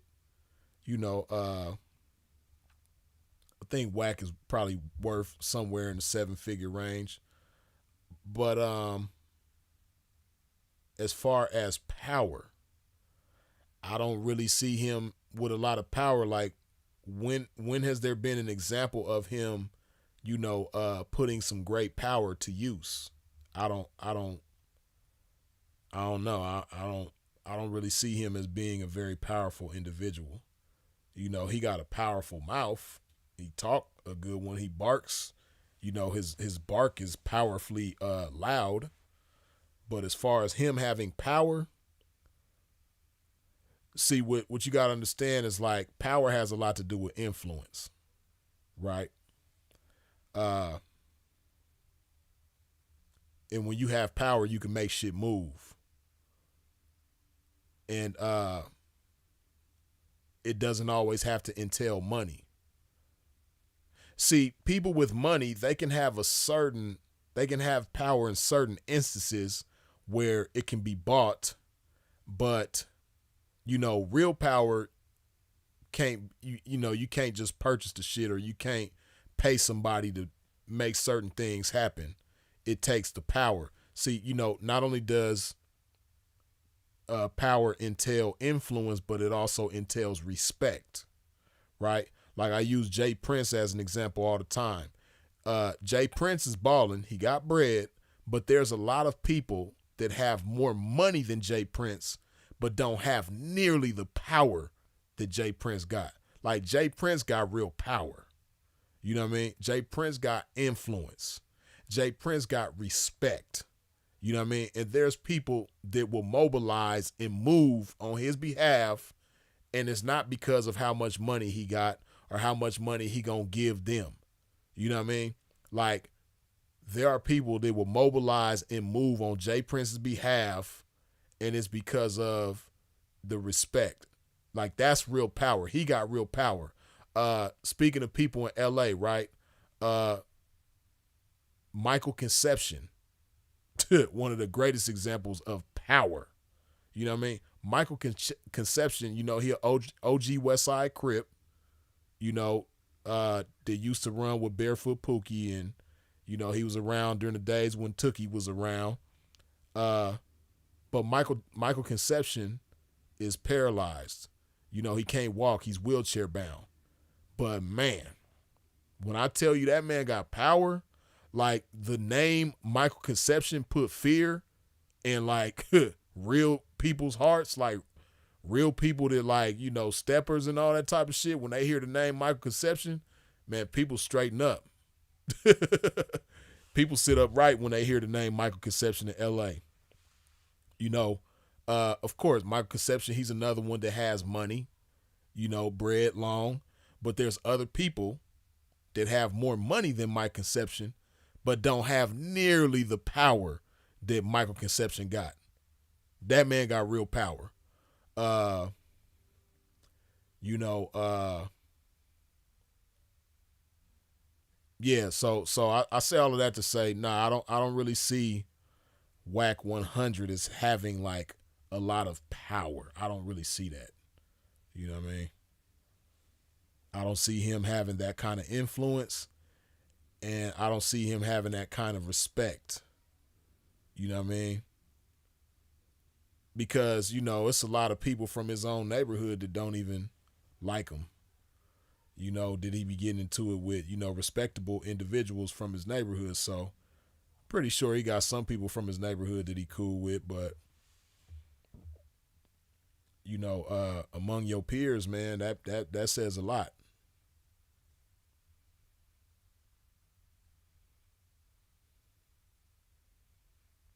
But that's a whole nother discussion, though. But I say all of that to say, I don't really see Whack with a lot of power like that. You know what I mean? I don't see it.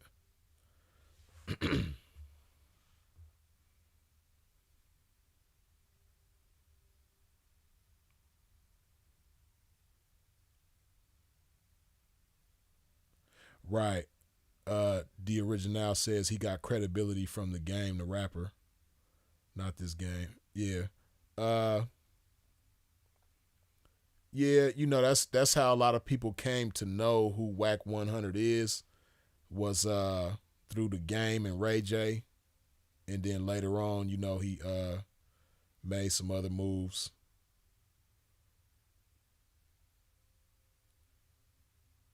I mean, how did Whack 100 become influential in the rap game? He was Suge Driver. He beat up Stitches, and next thing you know, he owns Game's catalog and manages Blueface and Ray J. Well, he was managing Blueface and not Blueface. He was managing Ray J in the game before the situation with Stitches. You know what I mean? He already was managing both of them.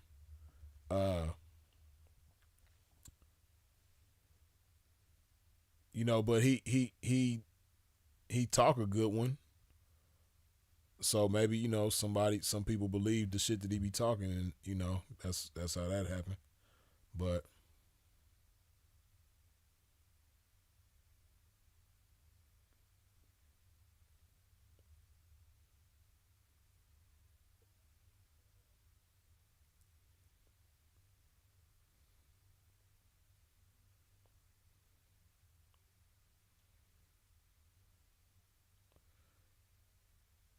can't believe a nigga Pyru just because that's what he told you. No, Whack 100 he's a real Pyru.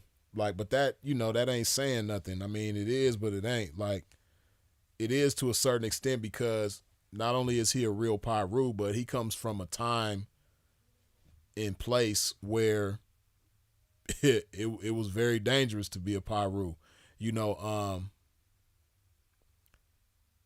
What you got to keep in mind is that now there's a lot more Bloods and Pyrus than it used to be.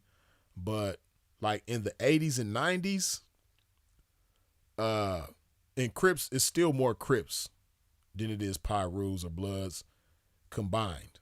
It's still more Crips than anything else as far as black gangs in California, right? It's more Crips than anything. So, but the difference now is that, it's not so much a red and blue thing. Like, when a Crip see a Blood or when a Blood see a Crip, they just immediately beefing. It ain't so much like that. It's like, it's more so about neighborhoods. Like, this neighborhood don't get along with that neighborhood, and it don't matter if they Blood, Crip, or Pyru or whatever, right? But what I'm saying is, back in Whack 100's era, it wasn't fashionable, it wasn't popular, and it was very dangerous to be a Pyru. You know what I mean? Because Crips outnumbered them so drastically. And back then, it was like, oh, he got on red, I'm finna get at him just because he got on red. I don't care if he a Blood, Pyru, or not. He got too much red on, I'm tripping. He come from that era. So, you couldn't be, you couldn't really be a buster and be a Pyru back in the day. You know what I mean? I'm sure they got some, like every neighborhood got they busters, but, like I said, Whack 100, I think he just come from a time where, you had to be more real to be a Pyru as opposed to now. And they stuck together more back then. Now you got a lot of Pyrus that beef with each other, but back then, they all pretty much stuck together because they really had to, because, it didn't make no sense for Pyrus to beef with each other because there's so many Crips beefing with them. You know what I mean? And Crips back then probably was outnumbering Pyrus like 10-1. Probably crazier number than that. You know what I mean? But for every one Pyru is 10 Crips. So, and then just imagine going to jail. Going through the, Whack, he done been to jail. He done been to LA County. He done been to California State Prison. And, his reputation in there, I don't know about. But what I do know is that, he was a Pyru and he went through them channels. So, and see, this is what I say all the time too, right? Whack 100 is a perfect example. Now, far as, I don't know if he got any snitching on his name or not. I know it's allegations floating around, but I ain't seen no, like me myself, I ain't seen no irrefutable proof that Whack done cooperated with them people. But let's just, aside from that, right? This is what I will say, what you got to keep in mind about today's times. The way you see people acting now, they might have never acted like that back in the 90s, because the desire and the urge to chase clout back then it wasn't there. You know what I mean? It wasn't no internet. It wasn't no social media. So, like I've said before, you got some older cats who right now, they in their 40s, 50s, whatever, they strung out on clout. They clout demons. And because they're strung out on clout, they're doing clout demon shit just like crackheads do crackhead shit, meth heads do meth head shit, fentanyl heads do fentanyl head shit, so on and so forth, right? And people under the influence of all of them drugs, they do stuff that they never would have imagined doing if they wasn't under the influence of them drugs, right? And clout is the same way. Like the stuff that you see people doing for clout, if they're old enough to have been around before social media, they never would have done none of this kind of shit. So I say all of that to say, you know, when it comes to Whack 100, I would imagine that back in the days, you know, he was a different type of individual. And, you know, I don't really know his history like that. I know his family and my family come from the same area. You know, like my brother's the same age as Whack 100. They went to junior high school together. I don't think they really knew each other very well. Like they probably knew each other, but they didn't like hang out or nothing like that. But, you know, I got so much family from over there. He might've did hang out with some of my family that I just don't know about. I just know that he from the same area where my family is from, right? And like his hood in particular, I just remember how they used to be back in the day. Like it's some it's some very real Pyrus from his hood, you know what I mean, who have done some very real things back in the day. So you know, what I'm saying is the Whack that you see now is probably totally different than the Whack that you would have seen back in the day. He's strung out on clout right now, so it's different. You know, I know you can't imagine it, but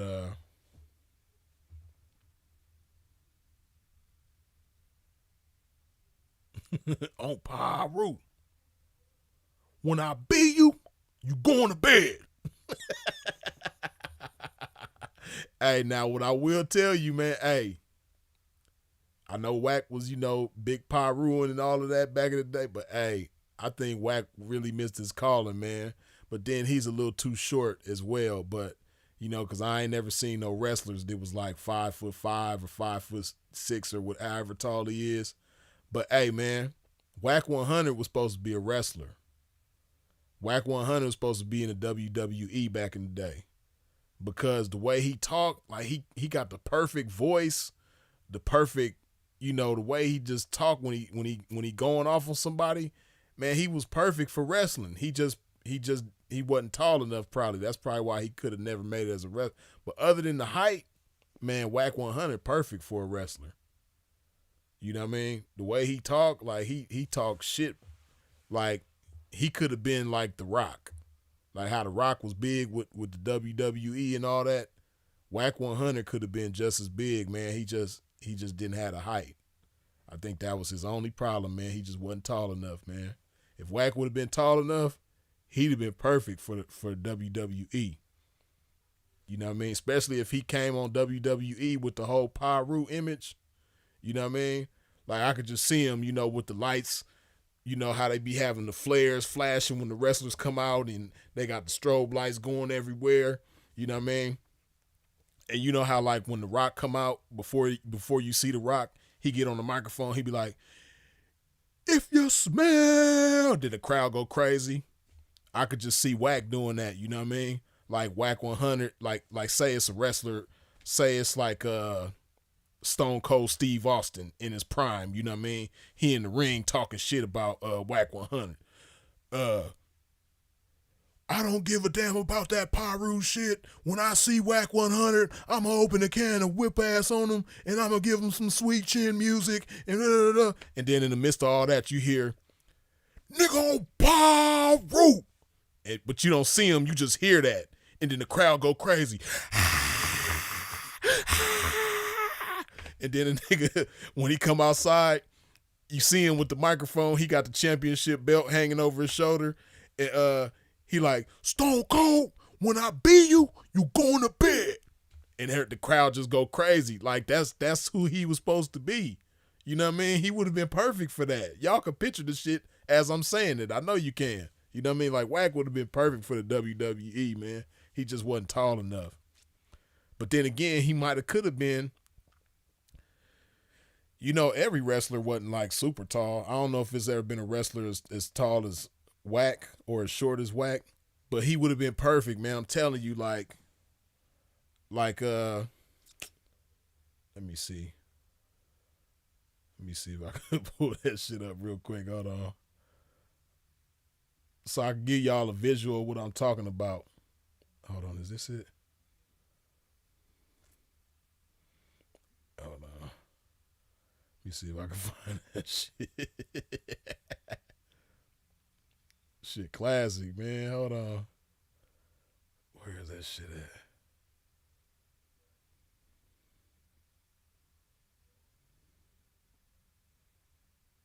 Hold on.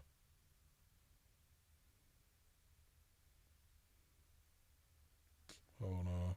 I gotta give y'all a visual, man. I'm trying to show y'all how perfect Wack would have been for the WWE, man. Wait, is this it?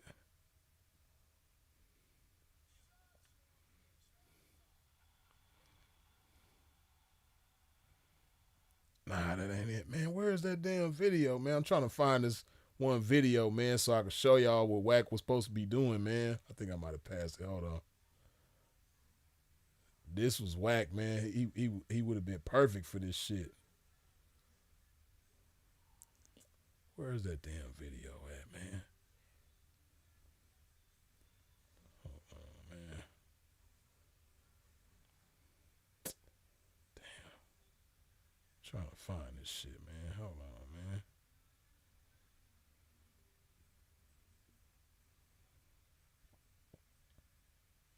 Wait, is this it?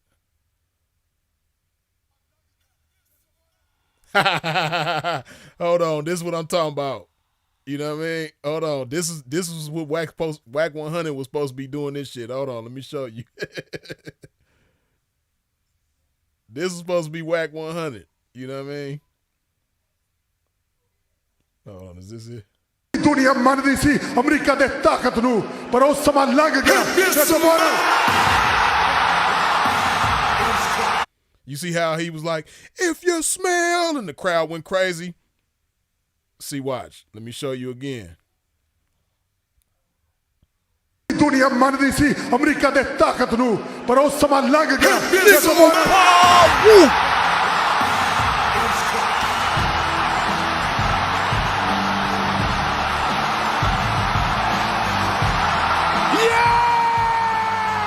When I beat you, you going to bed. That was supposed to be Wack. That was his career, man. He was supposed to do that, man.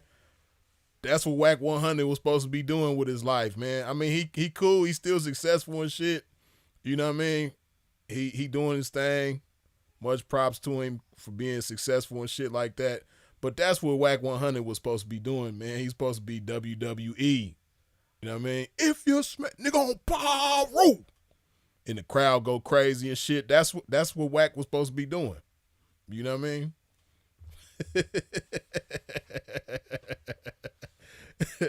You know what I mean? Like how dude was in the ring. Just imagine Stone Cold in the ring talking crazy. Like, I don't give a damn about that Pyru shit. When I see Wack 100, I'm whipping his candy ass. And then in the middle of Stone Cold talking, you hear, when I beat you, you going to bed. And the crowd just go crazy. Nigga on Pyru. I'm telling you, man, y'all, I don't know, man. Y'all might not feel me, man, but that's what I think Wack was supposed to be doing with his life. For real. That's what he's supposed to be doing, man. Rey Mysterio, Zeke John, you stupid. Oh, Chris Benoit was that short? I didn't realize Chris Benoit. I knew Chris Benoit wasn't real tall, but man, Wack is like 5'6". Or 5'5" or something. He real short. But I don't know. Maybe Chris Benoit might have been that short. And Chris Benoit, he was a good ass wrestler too. He just went out real bad. Man, that shit was crazy the way Chris Benoit went out, but he was a good ass wrestler though. So maybe Wack, he probably could have been, you know, He probably could have been like that. You know what I mean? Nigga on Pyru.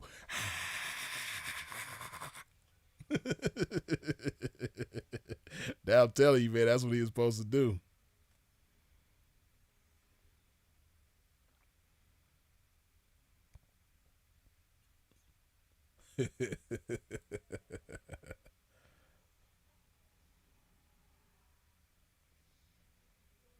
That's funny.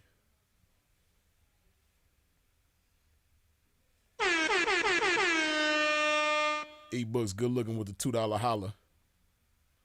Cloud chasing ain't new. You had hood DVDs. Yeah, no, yeah. I mean, and even before DVDs, before any of that shit, like you always had people that chase clout. What I'm saying is the magnitude of the clout chasing is totally different now because like the amount of clout and the availability of clout is like never before right now. You know, everybody, like everybody who's in here and everybody with the internet has the potential to reach millions of people in a very short time frame. Right? We all have that ability. Anybody with the internet, you know, if you creative enough or funny enough or talented enough or strange enough or whatever, you can go viral and you can be you can expose yourself to millions of people in a very short time frame. You know, it didn't used to be like that. In order for you to have that kind of exposure, you know, there were certain powers that be. You know, you had to either go through radio, you had to go through television, you know, or magazines, or, you know, just some type of media that, you know, wasn't in all of that stuff. You like how you can just get on the internet whenever you want and do all that. You know, you couldn't do that back in the day. You couldn't do that back in the day with you couldn't just get on BET whenever you feel like it. How you can get on YouTube whenever you feel like it. You couldn't just get on MTV when you want to. You couldn't just, you know, that was the only way that you can, you know, have that kind of exposure to millions of people. You know, you couldn't just get on the radio when you want to. But now anybody can do it. Anybody with the internet can do it. So it's just different now, you know?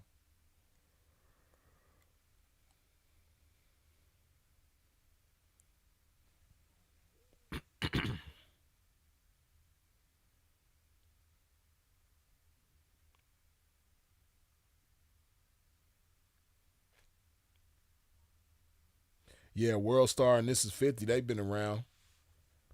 But what I'm saying is like in the 90s, you know, them hood DVDs, they kind of start coming around in the 2000s. You know, but in the 90s, you know, it wasn't like that. The exposure wasn't the same. But yeah, you've always had people to chase clout. You know, it just wasn't so freely accessible like it is now. So it's just a different type of animal now.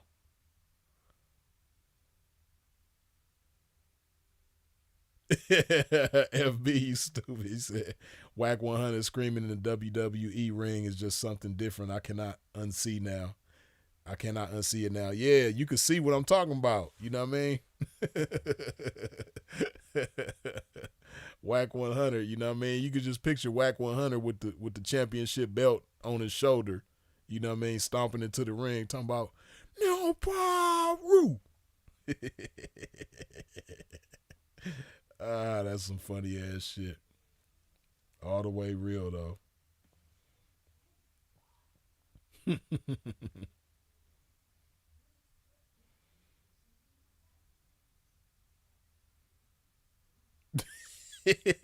E-books, you stupid.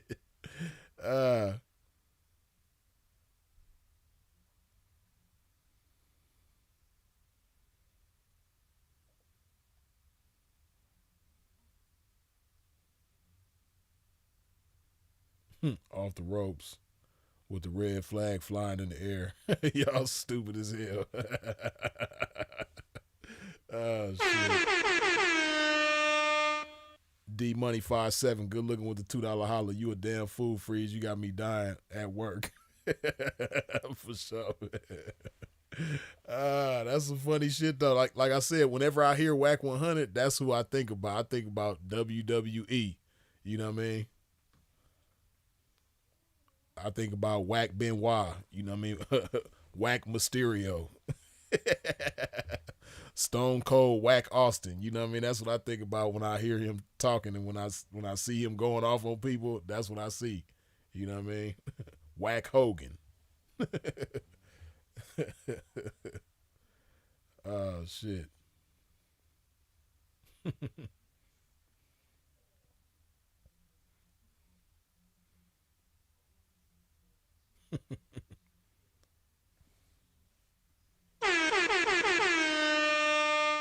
Eat Books, good looking with the $5 holler. Kelpie said he was influenced by white folks. Can't blame social media on that. OG Pimps in Midwest co-sign white folks accept sin. Yeah, Kelpie, he probably said that after he had a problem with Sinful. But originally, if you recall, Kelpie said that he was influenced by Sinful. You know what I mean? Which, the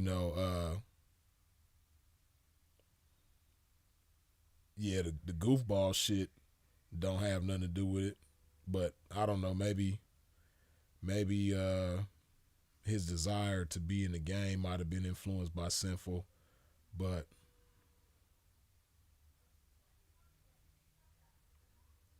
yeah, I don't know. But he just saying he was influenced by white folks because white folks was in the game, and that's just like a typical answer for somebody like Kelpie to give as far as who he was influenced by. But he probably ain't never even heard of white folks until way later on,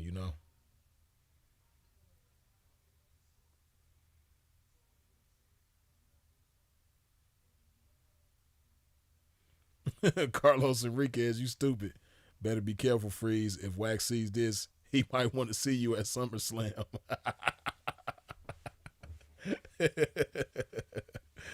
Oh, man. Yeah, Whack might want to see me at Monday Night Raw or something if he see this. Freeze, nigga, on Pyro. When I beat you, you going to bed.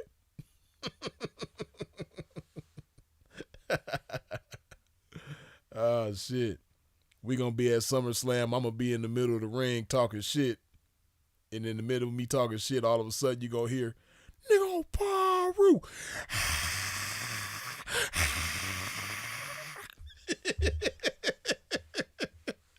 Oh, shit. I'm telling you, man, that's what he was supposed to be doing with his life, man. See, now he older. His knees is probably bad. He probably can't run and jump. You know what I mean? That's what Wack was supposed to be doing, man. He's supposed to be, jumping off the turnbuckle on people. He's supposed to be, can you imagine that? Like, Wack 100 body slamming The Undertaker. Or Wack 100 body slamming The Giant. You know what I mean? Because Wack used to be pretty strong. If you see like old school pictures of Wack, he was on swole. You know what I mean?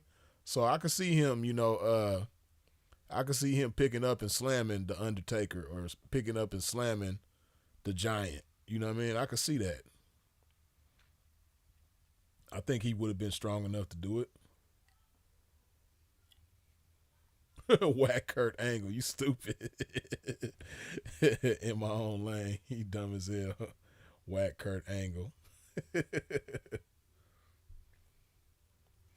I seen that one clip of white folks, and I've taken him for a great wingman as to why he had access in the game. Yeah, I don't know. I can't really say.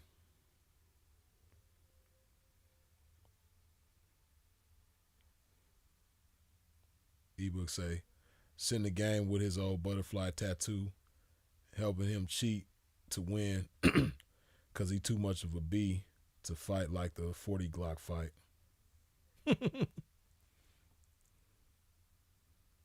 That 40 Glock fight was weak as hell, man. 40 Glock was just scared. But Game didn't even really do no damage to him like that. I don't even think the Game really wanted to like really fight him like that. Because he wasn't really doing no damage to him, man. And I would like to think that the Game hit harder than how he was hitting 40 Glock. Because that shit, my daughter could punch harder than that.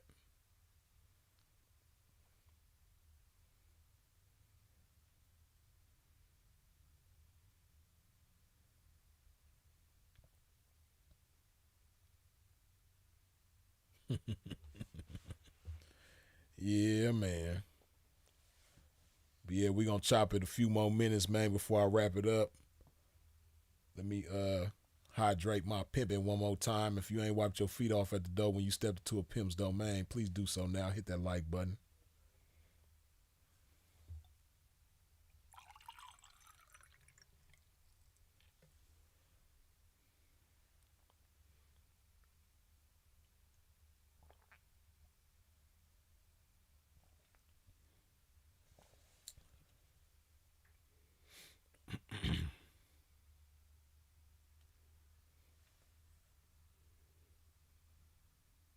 It was staged though. He had his entourage beat up 40 and then record him when he was already down.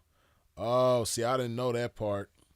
That don't surprise me though. So you saying by the time the video was being recorded with the Game and 40 Glock, Game's entourage had already whooped on him. That sound about right though. It don't surprise me to hear that. And maybe that's why the Game wasn't really trying to, I don't know. I mean, I would like to think that the Game wasn't really trying to go hard on him. Because he wasn't really hitting. His hits wasn't really doing no damage.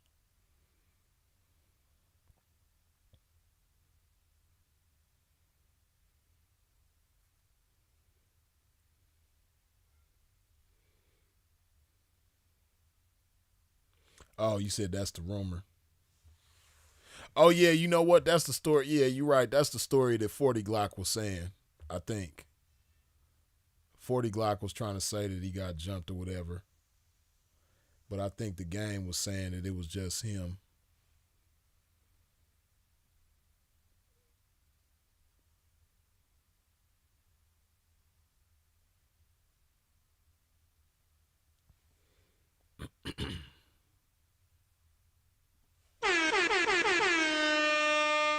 Carlos Enriquez, good looking with the $5 holla.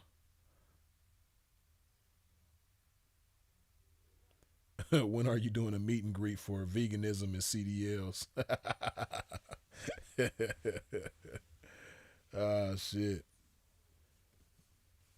Yeah, like I said, man, I'm damn near. I'm very close to a vegan, man, because like I said, the only thing from the animal I really eat is fish now. I don't do no dairy. You know, it's a lot of shit that I don't do no more.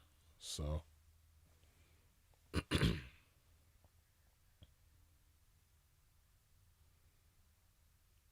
as far as the CDLs, man, yeah, a whole lot of people need to get their CDLs. Shit, they say that's how Whack 100 got his money is from the trucking business. You know, but I think it all depends on your approach to it. I don't think just getting your CDLs alone is the answer. I think it has a lot to do with your strategy and your work ethic. Because I know some truckers that's balling, and I know some truckers that ain't. You know, they just barely getting by. So I think it all depends on your outlook and your approach to it. You dig?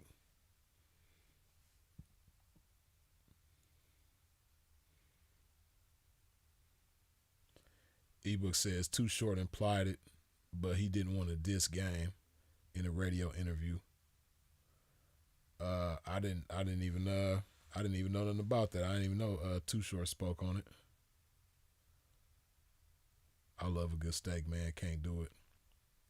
Yeah, you know, that's like the only thing red meat that I kind of miss sometimes is a good steak. I ain't had no steak in I ain't had no steak in like over 16 years. But like I was telling y'all before, on my 40th birthday a couple years ago, for the very first time I had lamb, because I had never eaten lamb before. And I can't lie, that lamb was fire. And I've had lamb, I think 2 times since then. Or 1 time. I don't know why I want to say I've had it 3 times altogether, but I know for sure I've had lamb. I had some lamb last year. And both times I had the lamb, it was fire. Shit was off the chain. So, but yeah, every once in a while I be kind of wanting to eat some steak. I just ain't brought myself to do it yet. But then I be kind of scared too. Like my body might have a weird reaction to it. Like might mess my stomach up or something if I eat some steak. I don't know. But that's about the only, as far as like beef, that's about the only thing I kind of miss. Like I don't really miss burgers, ground beef. I don't miss that shit. Ribs, I don't really miss that. Yeah, that, you know, carne asada and all that shit, I don't really miss that. Steak is kind of like the only thing that I think about sometimes as far as red meat.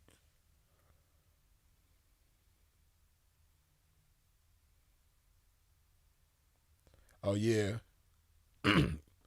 Quateria says, I just started changing my diet and I see a big difference energy wise. Yeah, that's one thing with me too. Back when I stopped eating red meat, I seen a drastic difference. It was like night and day as far as my energy. You know, yeah, when you start making certain changes, you'll see that instantly. You know, that red meat, it's like heavy on you. It kind of like weighs you down. You know, make you feel lazy. But when you eating a lot more fruit and vegetables and having a balanced diet without all that kind of stuff in it, yeah, it definitely makes a difference. Paulina, what's going on? I see ya. Hope all is well.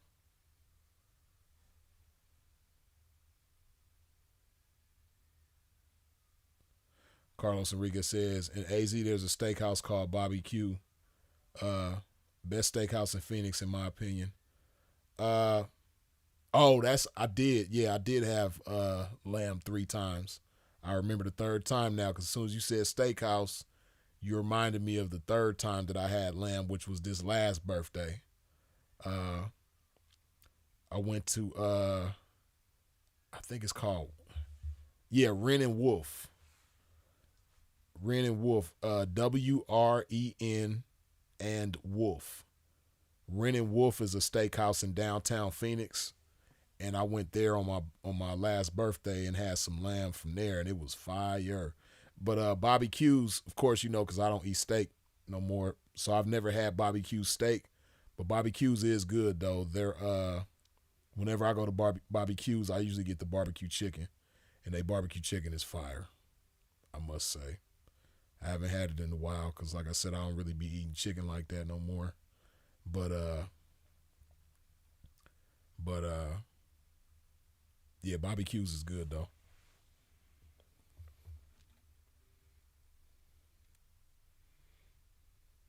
Diet or gym, which is more important if you got the whack 100 belly? I would say diet is more important. Ebooks. Definitely diet, because you know, a lot of times with men, you know, some men when they get older, they get that big hard gut. You know, they got like that big belly, but it's like hard. You ever seen them guys like that? They got the big hard looking belly. You know what I mean? As opposed to like people that just got like a fat sloppy belly. I don't know about Whack 100. You know, I could see he looked like he got a gut, but I don't know if he got like that old man, that hard ass stomach. But that has a lot to do with your nutrients. I'm not exactly sure what it is that makes somebody have that kind of stomach, but I know it does have a lot to do with diet. You know what I mean? Because I'll never forget me and one of my veteran pimp partners, right? This when I was younger, and he was like in his 50s at the time. He was almost 60. And I remember me and him went to GNC, and the guy in the GNC store was suggesting these multivitamins to him. And he was saying that that's one thing that it helped with. So they got different vitamins out there that you can take too, different supplements that you can take that'll help break down whatever it is that makes your stomach like that and help you shave it down. But yeah, I'm not sure. You said 5 months of labor, you stupid.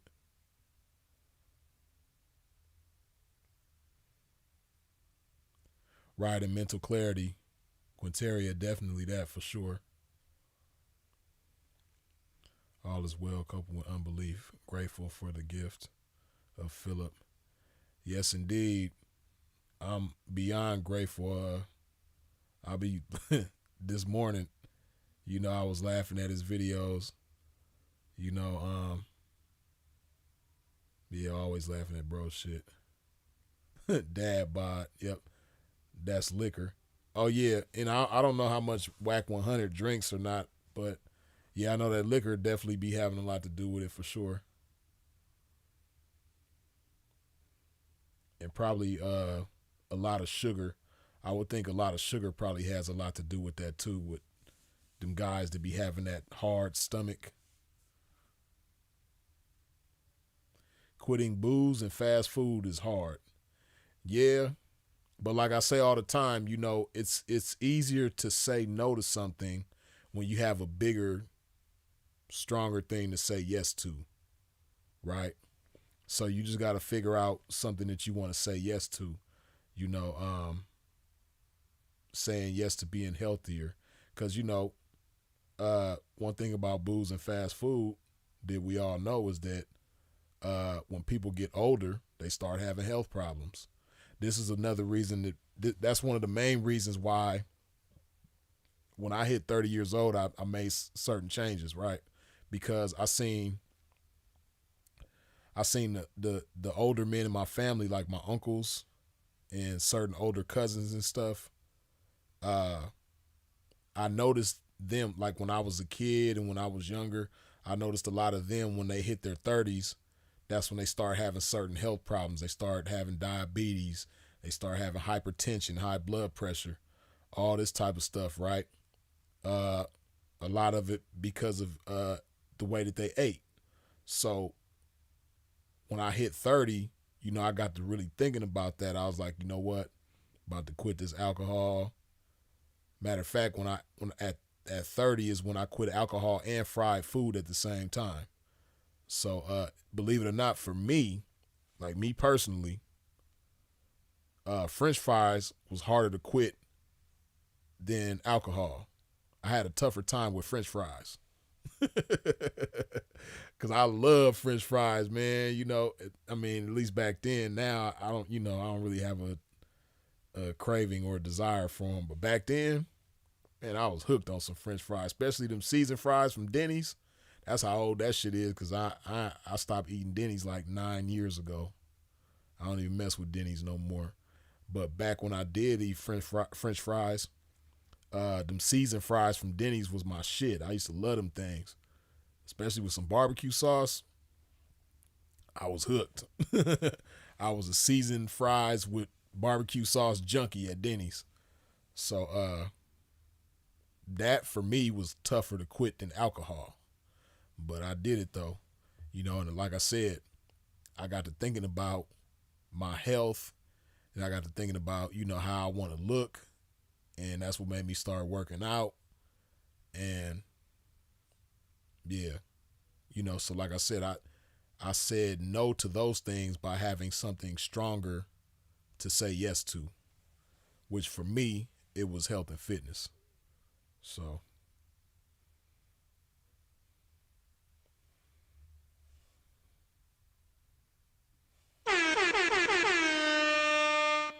Water Sun 10, good looking with the $2 holler. That's a good question. How do you stop using food as I guess you meant to say as a coping mechanism? See, this is my theory as far as speaking of coping mechanisms, right? A lot of times we resort to certain coping mechanisms based on probably what we've learned as children, you know, from our childhood or whatever. At least that's how I think it is for some people, like myself and people that I've known.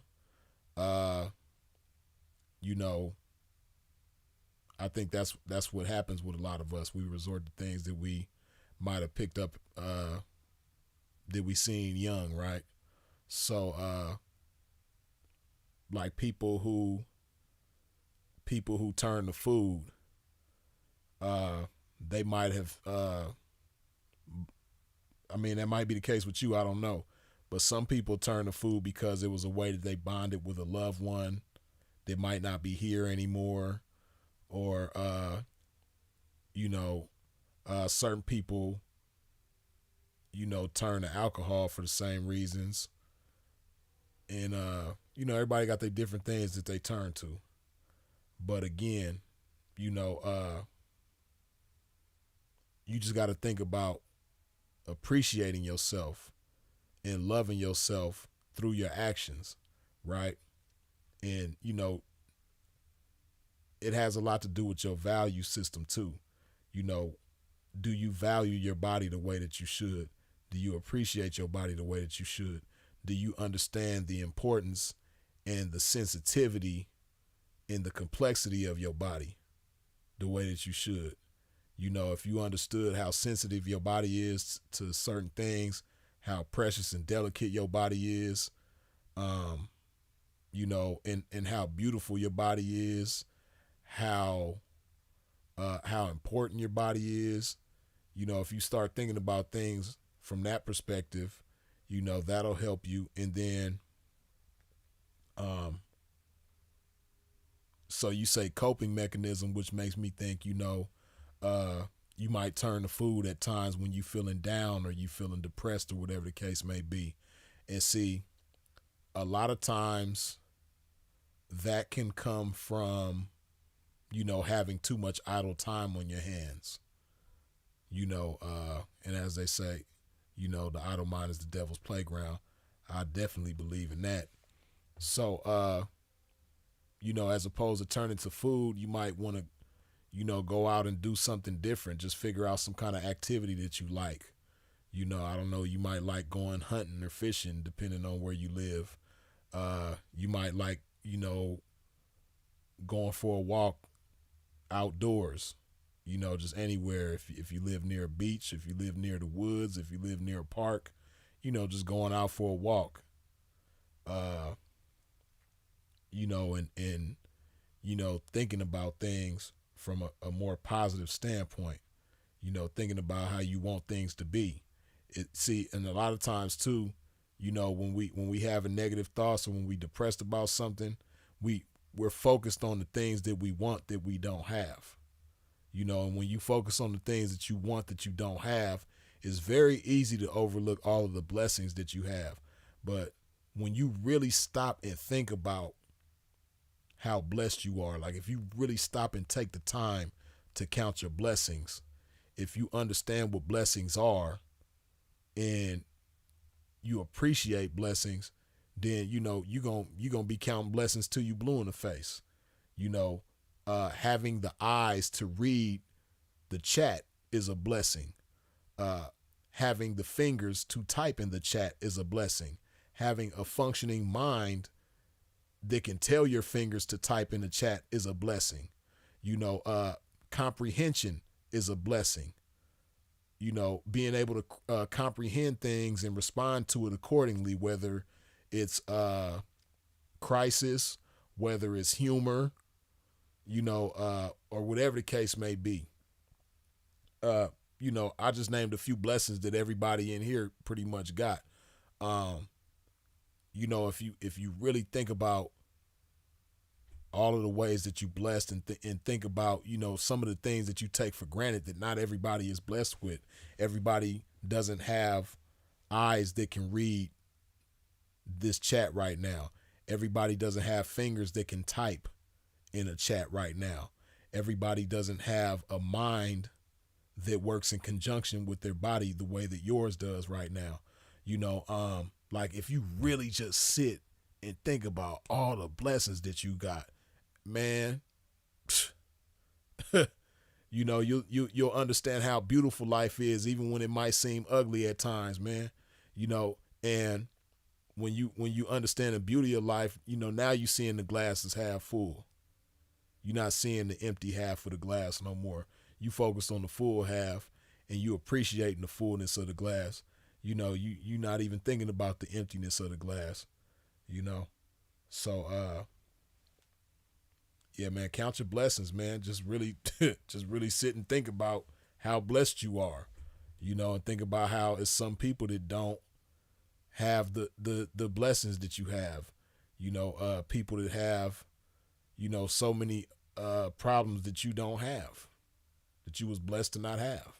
You did. So, because we all have problems. We all have things about ourselves that we wish were different. You know, we all have things that we wish we had that we don't have. It's real easy to get caught up in that, especially in today's times when you know, there's this sort of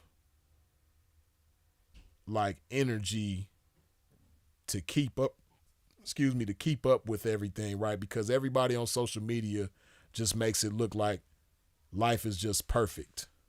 You know, so many people on social media who look beautiful, look happy all the time, you know, look good all the time, you know, living luxurious, you know, doing what they want to do in life.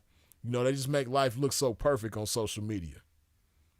And, you know, if you understand the reality of life, you understand that everybody got their issues or their things or their imperfections or whatever the case may be. But social media gives this energy, right, to like keep up with things. And, you know, when you get wrapped up in that, it's also real easy to lose sight of your blessings. And especially when you just picture this, right? Because this what people don't think about, right? And like I said earlier, people don't talk about this enough. But the reality is, if you spend 6-7 hours throughout your day accumulatively on social media or on your phone, period, you know, it's a high likelihood that you're depressed. It's a high likelihood that you're unhappy with the way your life is. If you spend all of this time every single day on your phone, right? And that's the reality for a lot of us. And, you know, so just think about that. You have so many people in the world that are depressed and they turn to, like how you said, food. A lot of people turn to the phone as a coping mechanism, right? So you have all of these people that are miserable on their phone. And this is why when you go to comment sections on different posts, a lot of the times the shit is about tearing people down. You know, somebody could post a picture in a new outfit and they just got their hair done or whatever, and they looking real good. And people will get in the comment section and try to tear that person down. You know, one of your shoes is untied, or you know, you got a stain on your shirt on in the corner right there, or you know what I mean, your left elbow is ashy. You know, it's like no matter how positive shit is, you got all of these people, with all these negative comments tearing people down in the comment section, people arguing in the comment section. It's usually a bunch of negativity one way or another. And if they're not tearing down, it's a know-it-all person will get on there and speak like they know more than everybody, and then another know-it-all is going to go at it with them, and then now it's a free-for-all with that. It's just so much of this shit going on, right? And again, like I said, when you get wrapped up in all this type of shit, it is very easy to lose sight of how blessed you are. But it don't matter what is going on.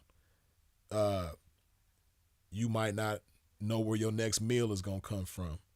You might not know where you're going to lay your head at tonight or tomorrow, whatever. You might not have a job right now, or you might not have any kind of income right now. There's so many things that you might not have that you wish you had, or you might be accustomed to having. You know what I mean? You might be accustomed to living a certain way, and now you're not living that way right now. Or you might be accustomed to driving a certain type of vehicle that you're not able to drive right now. You might be accustomed to having a certain level of income that you don't have right now. Whatever the case, man, you are still extremely blessed. Whatever you're going through right now, you're still blessed. Even if you're going through an illness, a physical ailment or something like that, what you got to understand is your mind plays a major role in that type of shit. If you constantly telling yourself, I'm sick, damn, I got this illness, fuck, what I'm gonna do, damn, you intensify that, whatever it is going on with you intensifying the shit, because your mind is telling your body that that's what's supposed to be going on. You supposed to be sick, so your body's gonna respond and be like, yep, let's be sick then. But even in those kind of situations, you are still extremely blessed, man.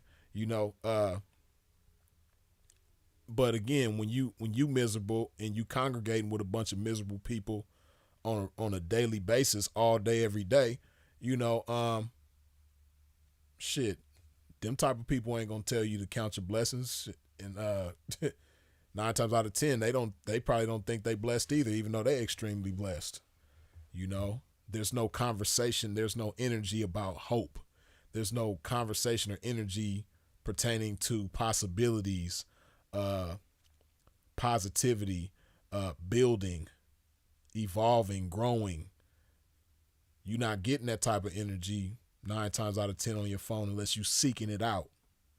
You got to be intentional about the shit.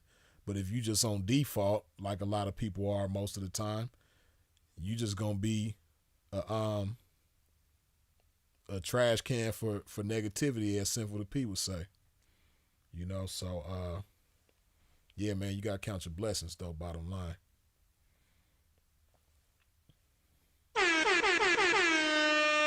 Water Sun 10, good looking with the $2 holler. Bad food is like a cheap, accessible drug. Yeah, that's what I was saying earlier. See, you came in later, but what you just said, I pretty much said the same thing earlier. A lot of people abuse food like they abuse drugs, and just like drugs, certain foods will kill you just as fast. It just and it feels good, just like a drug. Like how drugs get you high and you destroying yourself, but it feels good to do it. Same thing with certain food. And see, like I say all the time, it's just unfortunate for us as Americans, those of us that live in the United States, that are from the United States, it's a capitalist society.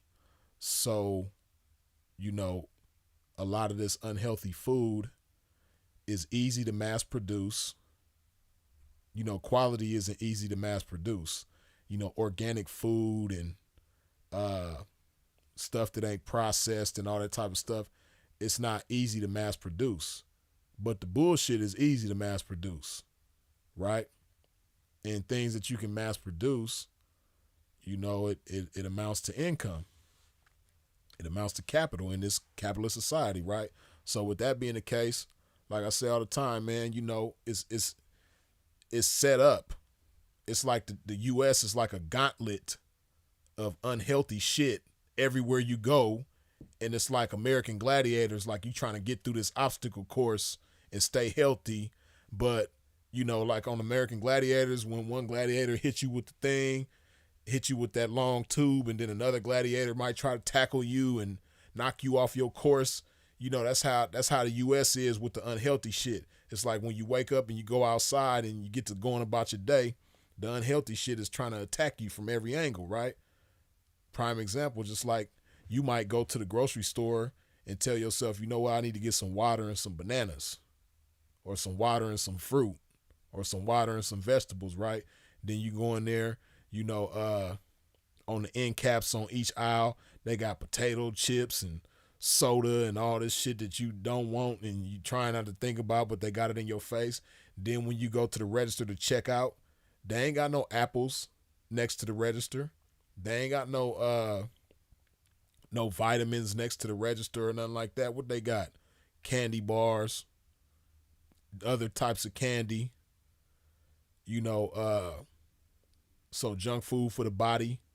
Then they got the National Enquirer, or, you know, them gossiping ass tabloids, you know, junk food for the mind.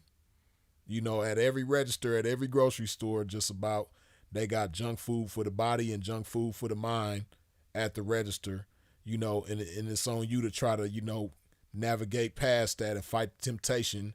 Like, damn, I didn't come in here for no Nestle Crunch, man, but damn, that shit is right there.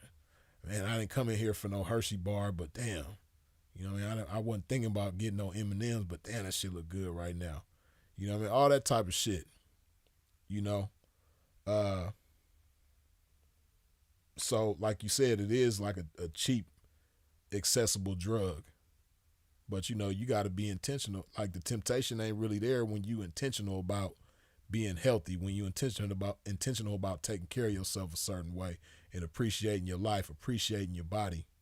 You know what I mean? And how beautiful it is, and how special it is, and how delicate it is, and how sensitive it is, you know, and how powerful it is if you take care of it and feed it the right way, you know? So, yeah, man. Like I said, the U.S., you know, we just, we kind of programmed to eat a certain way. And that's the shit that's put in our face everywhere we go, is the bullshit, you know? The quote unquote health food places, the whole food places, organic food places and stuff like that, you know, that type of stuff ain't in every neighborhood. And you know, a lot of people can't afford to eat like that. Is you know, the healthy shit a lot of times is kind of expensive, man. But that bullshit though, it don't cost nothing. You know what I mean? Shit. Them burgers from McDonald's is the cheapest shit, you know? But gotta be intentional, man.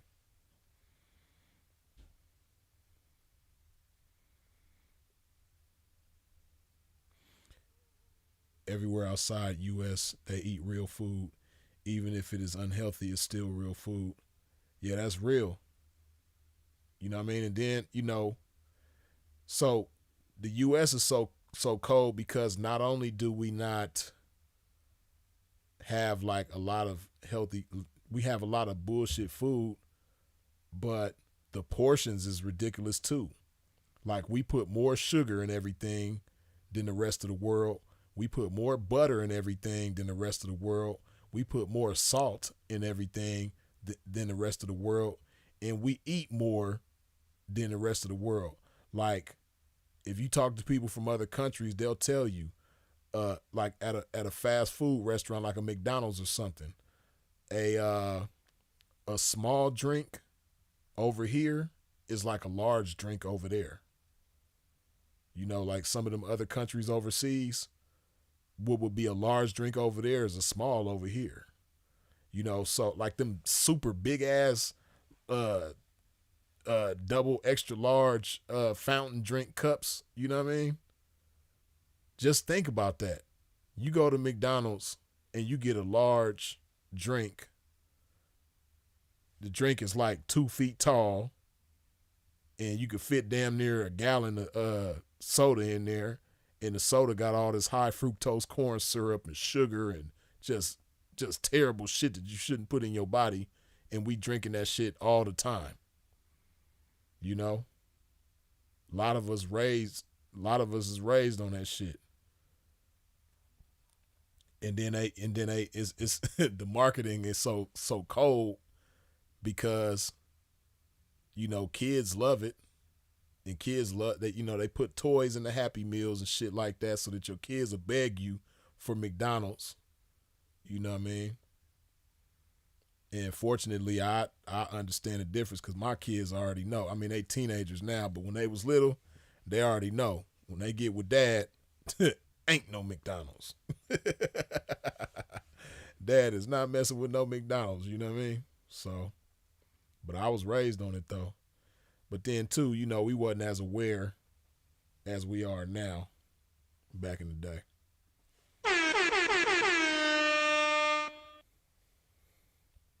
E-books, good looking with the $2 holla. Speaking of diets, are fat 304's a problem in the game? No, because it's something for everybody. You know, you got guys that really like big 304's. You know, and especially depending on what part of the country you in, you know, a big 304 could really thrive. She could really do her thing, man. So nah, I wouldn't say it's a problem because, you know, it's, you know, it's something for everybody. You got some chicks, man, that's they gonna jump over the skinny chick. They gonna push the curvy chick or the thick chick. They gonna push her down to get to the big old BBW chick. You know what I mean? It's something for everybody.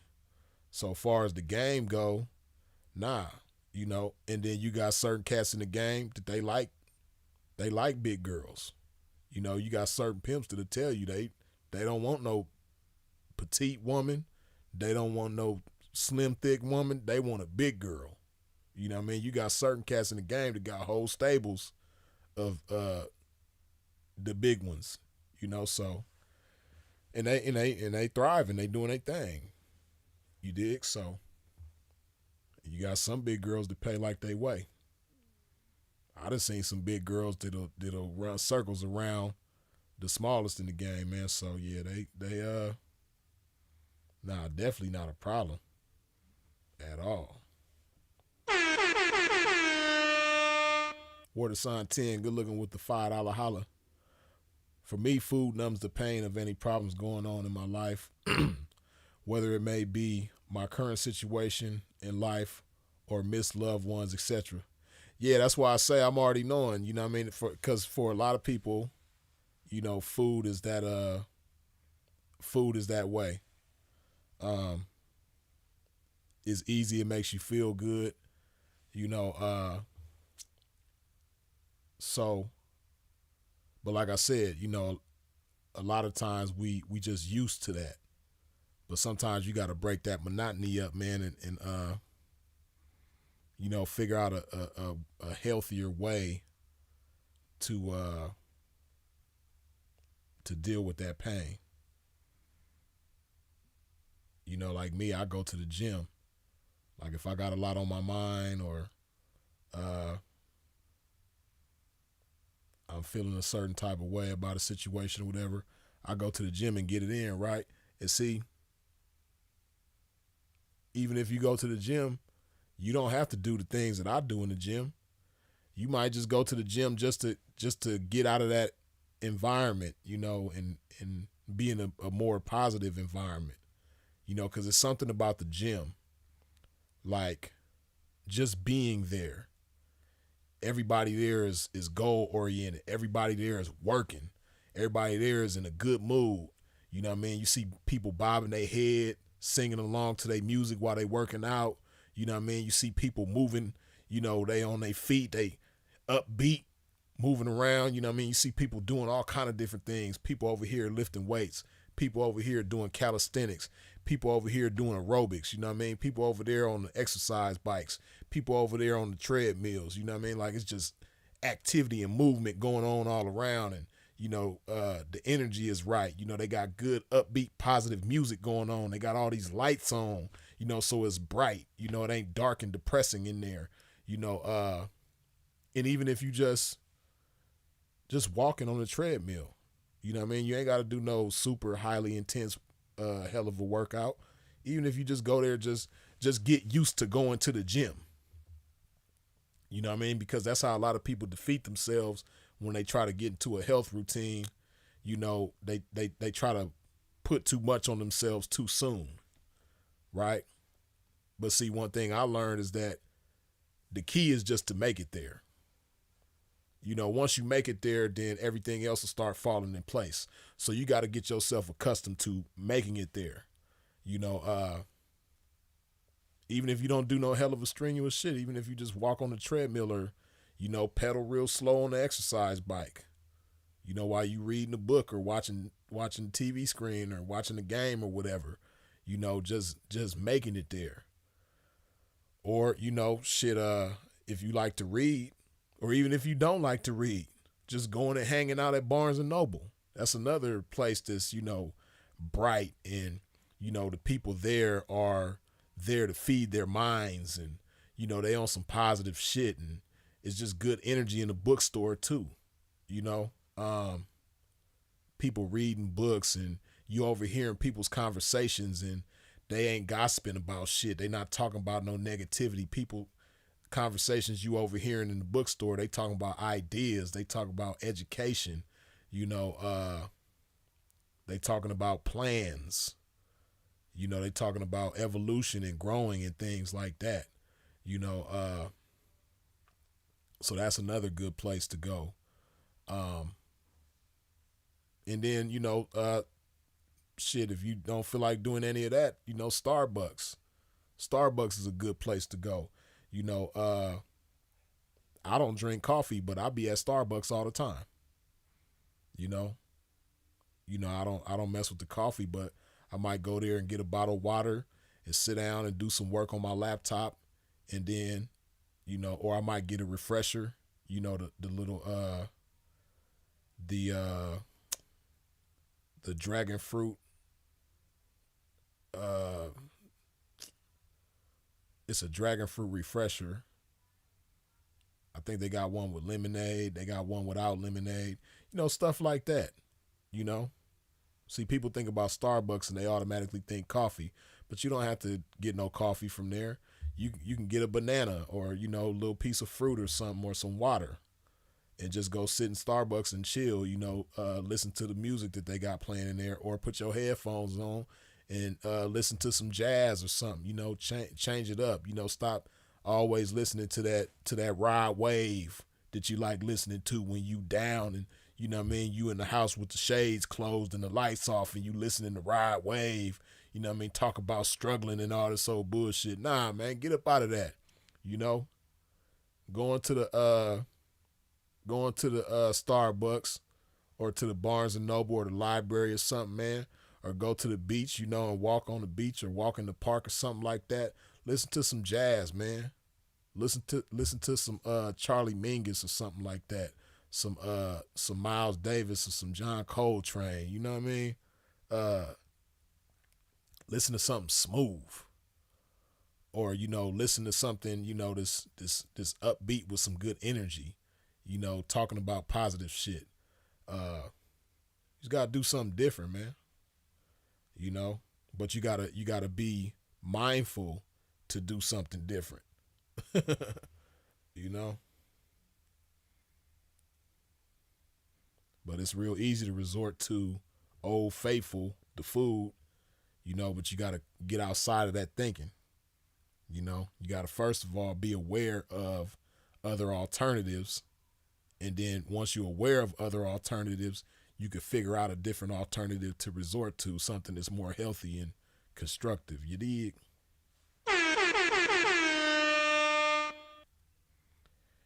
D-Row, good looking with the $5 holler. How do you build a team when you're currently doleless but have had success in the past? People only care about success right now. Do you lower your standard? Nah, you don't lower your standard. See, D-Row, this is what you got to keep in mind, right? Like how you said you done had success in the past, right? So this is what a lot of us who have had success in the past be forgetting, man. You know, once upon a time, when you was just getting started and you hadn't had no success yet, there's places that you used to go that you stopped going to once you got successful. You know what I mean? You probably used to go to McDonald's all the time. And once you got successful, you stopped going to McDonald's. You probably used to go to the 99-cent store all the time. But once you got successful, you stopped going to the 99-cent store. You ain't been to the 99-cent store in years. You know what I mean? You stopped catching the train once you got successful. Back in the day when you weren't successful, you used to be on the train all the time. But once you got successful and got some wheels under your feet, you stopped getting on that train. You know what I mean? You used to go to the swap meet all the time, but you stopped going to the swap meet once you start getting on. You know what I mean? But what I'm saying is, you got to do something different. You know what you forgetting is that when you used to go to McDonald's, man, it was certain type of chicks that you would get action at. You know what I mean? That's why your catch hand was different back then. You know what I mean? Because it was places that you would go to that once you start having some success, you stop going to them places. You know what I mean? So that's one thing. Then another thing is you got to keep in mind that, you know, what you see around you, what's immediately available to you ain't the only thing available to you, right? So you got to start thinking about, okay, what type of people do I want on my team? You know, like really make a checklist. You know, I want the people on my team to have this going on. I want them to be like this. You know what I mean? I want them to be open to this kind of thinking. You know, I want them to have these kind of, you know, healthy habits about themselves. Whatever it is, you know what I mean? Whatever your checklist is of the qualities of the people that you want on your team to have, right? Develop that, and then from there, start, you know, picturing those kinds of people and see what you got. See, this is what you got to understand, right? A lot of times you might be in the right place, but you're looking for the wrong thing because your mind is wired for the wrong thing, right? You know, just like we was talking about a grocery store.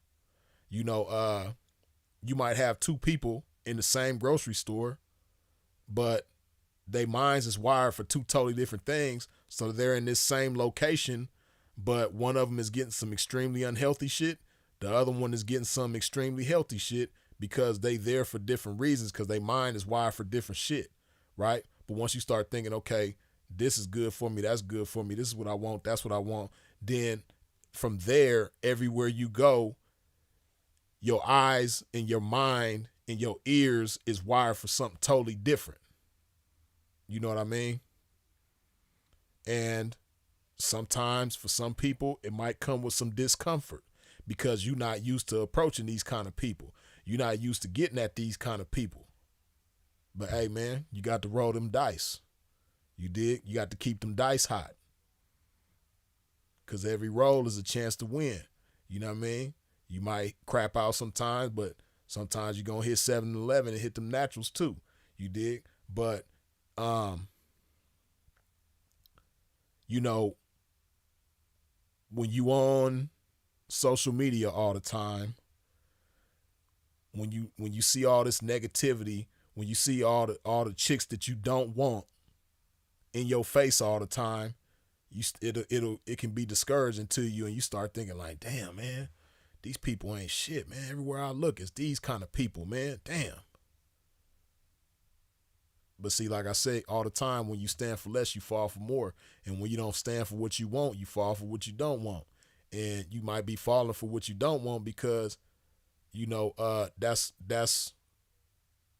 what's so available to you. And like I say, man, you got to be intentional. The things that you don't want, the less desirable things, that's available to you by default. It's everywhere. You know what I mean? Like I said, it's fast food restaurants on every corner. It's liquor stores on every corner. The unhealthy bullshit is everywhere you turn. But the shit that's good for you, the shit that's gonna make a change, a positive change in your life, that stuff you got to be intentional about.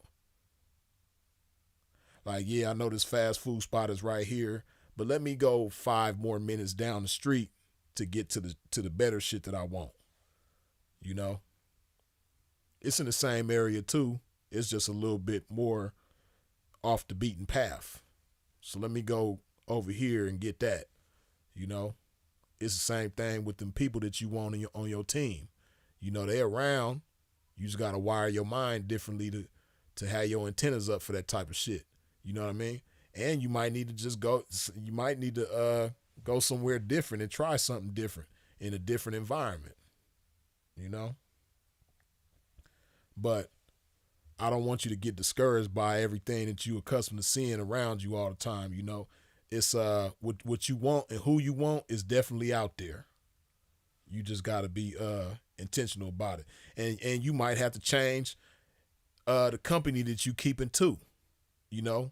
Because again, like I was saying earlier, misery loves company, and if you're around some partners that going through the same thing you going through, just like you was successful before, they was successful before, but now y'all kind of going through the same shit right now and y'all having the same experiences. Like, damn, man, I was just dealing with this person over here, man, and they gave me these kind of problems. Damn, you too? Shit, I just went through the same thing with these people over here. You dealing with all that kind of shit.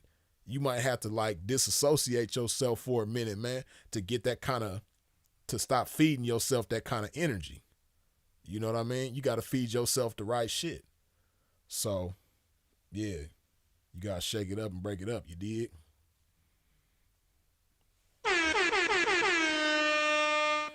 D Money 5'7", good looking with a $2 holler. Big girls need love too, Freeze. Yeah, man. And there's some people that want to get their ass some love too. Shit. For real, for real.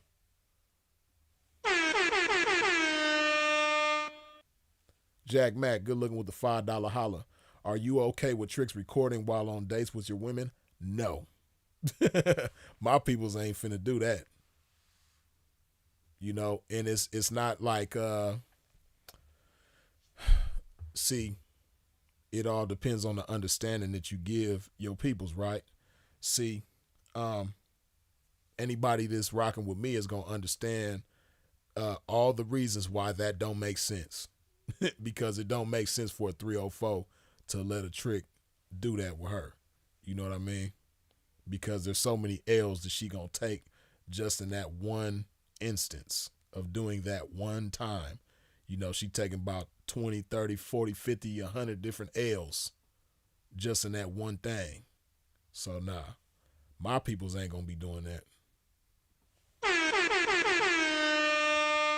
Zeke John, good looking with the $5 holler. I'm hitting back and biceps right now while listening, Freeze. You more and more motivating than the music. Yeah, man. You know what I mean? Shit, this shit be music. This game is music to the right person's ears, though. You dig? So for sure, man. That's what's up. Glad I'm motivating while you hitting that shit, man. Matter of fact, don't stop, man. You think you done? Keep on. You got 5 more reps in you, man. Keep going. Keep going. In the words of C.T. Fletcher, man, it's still your motherfucking set. You dig? Yeah, man, it ain't over with, man. It's still your set. Applebite say some men like BBWs. Yeah, that's why I said big girls ain't gonna never be a problem in the game because it's always gonna be somebody that like them. And to some of y'all's surprise, it ain't always big men that like big women. Usually it's the opposite. Usually big guys like little women and little guys like, I know some guys that's very slim that like women twice their size. No bullshit. Literally. I mean, I know some guys And it ain't like they ugly. It ain't like they just losers or something like that. Hey man, I know some guys that most women will find attractive, that are slim, you know what I mean, got their shit together, and they gonna push down the skinny little girl to get to the big girl. You know what I mean? They gonna knock her to the side, man, to get to that BBW for real. So yeah.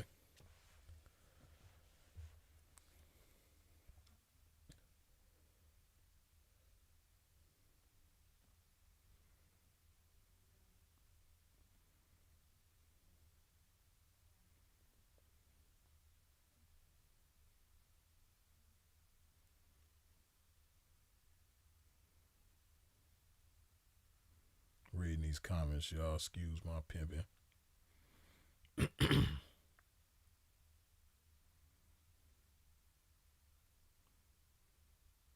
Nope, her mind got to be in shape to get shape enough to get the game.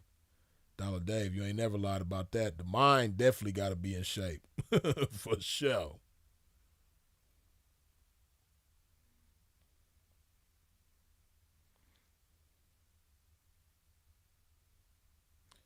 Ebook says, I'm a delivery driver for retirement folks.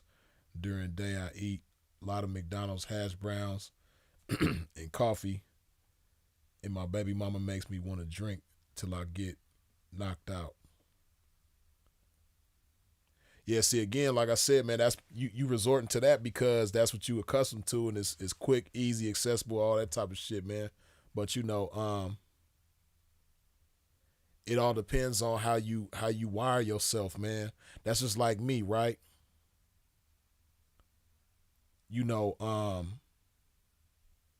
Like for instance, I don't eat bread. I stopped eating bread a couple years ago, right? And bread was one of the hardest things for me because a lot of stuff that people consider bread or don't consider bread, I consider bread, right? Like when I say I don't eat bread, I don't eat tortillas, I don't eat donuts, I don't eat pastries, a lot of shit that people don't consider bread that I do consider bread. I don't eat none of that stuff. So, it all depends on how you wired. Like, so most people, right, when they might be a little hungry and they want to get a little snack, they might go into the 7-Eleven or the Circle K or whatever, and they'll grab some donuts or they'll grab some Twinkies or something like that. You know what I mean? I'm going to grab some bananas. And see, bananas are a good snack because just like that McDonald's, it's real quick to get some bananas, and two, bananas help curb your appetite. So they're not real heavy on you, but they'll curb your appetite to the point where you won't be feeling like real hungry, as opposed to if you ate something else that was light like bananas, but gonna still have you feeling hungry afterwards.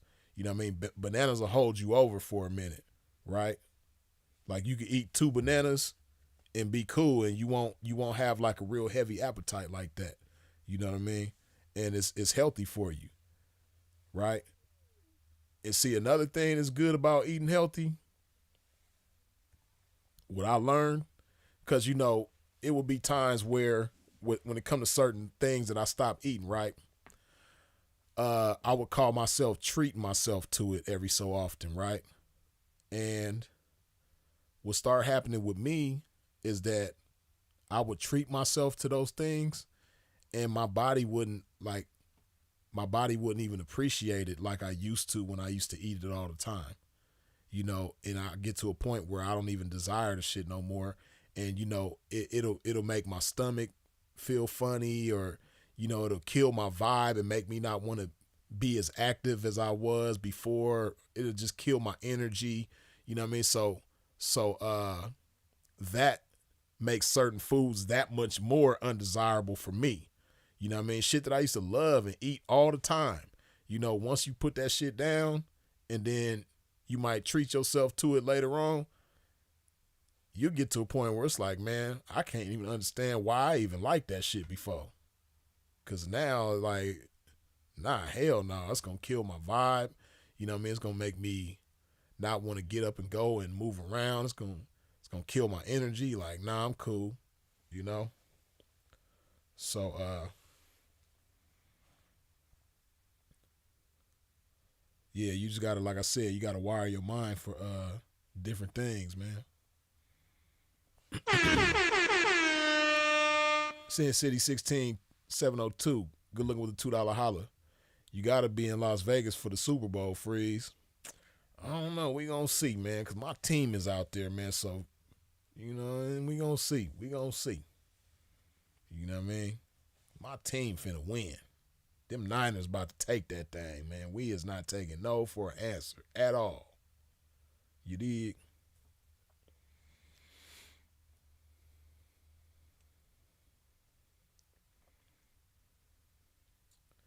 But yeah, man, I said an hour ago I was finna end this thing. We done went a whole nother hour. But I'm gonna go ahead and wrap this thing on up at this point, man. But y'all already know, man. As always, I appreciate y'all for tuning in and tapping in with a pimp. I appreciate all the comments, questions, jokes, good feedback. Six Hustles, you tripping. He said KC28 SF24. Boy, you crazy. I hope you ain't making that bet, man, because you about to lose. And you gonna, as soon as you lose, you're gonna be like, damn, man, Freeze said I was gonna lose. Yeah, remember Freeze told you that, man. Yeah, so, but yeah, man, I appreciate y'all for all the comments, the jokes, the questions, the good feedback, input, all that good stuff. I appreciate you for sharing this video. I appreciate you for subscribing and hitting the bell when you subscribe. I appreciate you for all the super chats, the cash apps, the PayPals. I appreciate your support in every which way that you comes with it, man. Hold on, I got to get my reserve love because I ran out of my Fiji love, but I got my other love right here. So let me hydrate my pippin one more time before we go. Hold on. Man.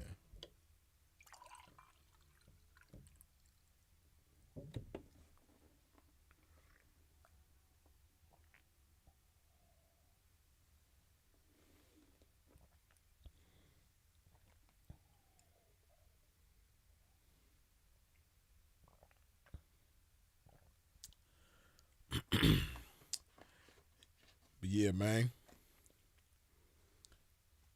Oh, Delisha up in here. Delisha, what up, though? But yeah, we up out of here, man. Y'all already know who it is and what it is. Freeze is it. If you out in traffic moving around, please do so in a safe fashion. And of course, as always, long live the incomparable Sinful to P. We out.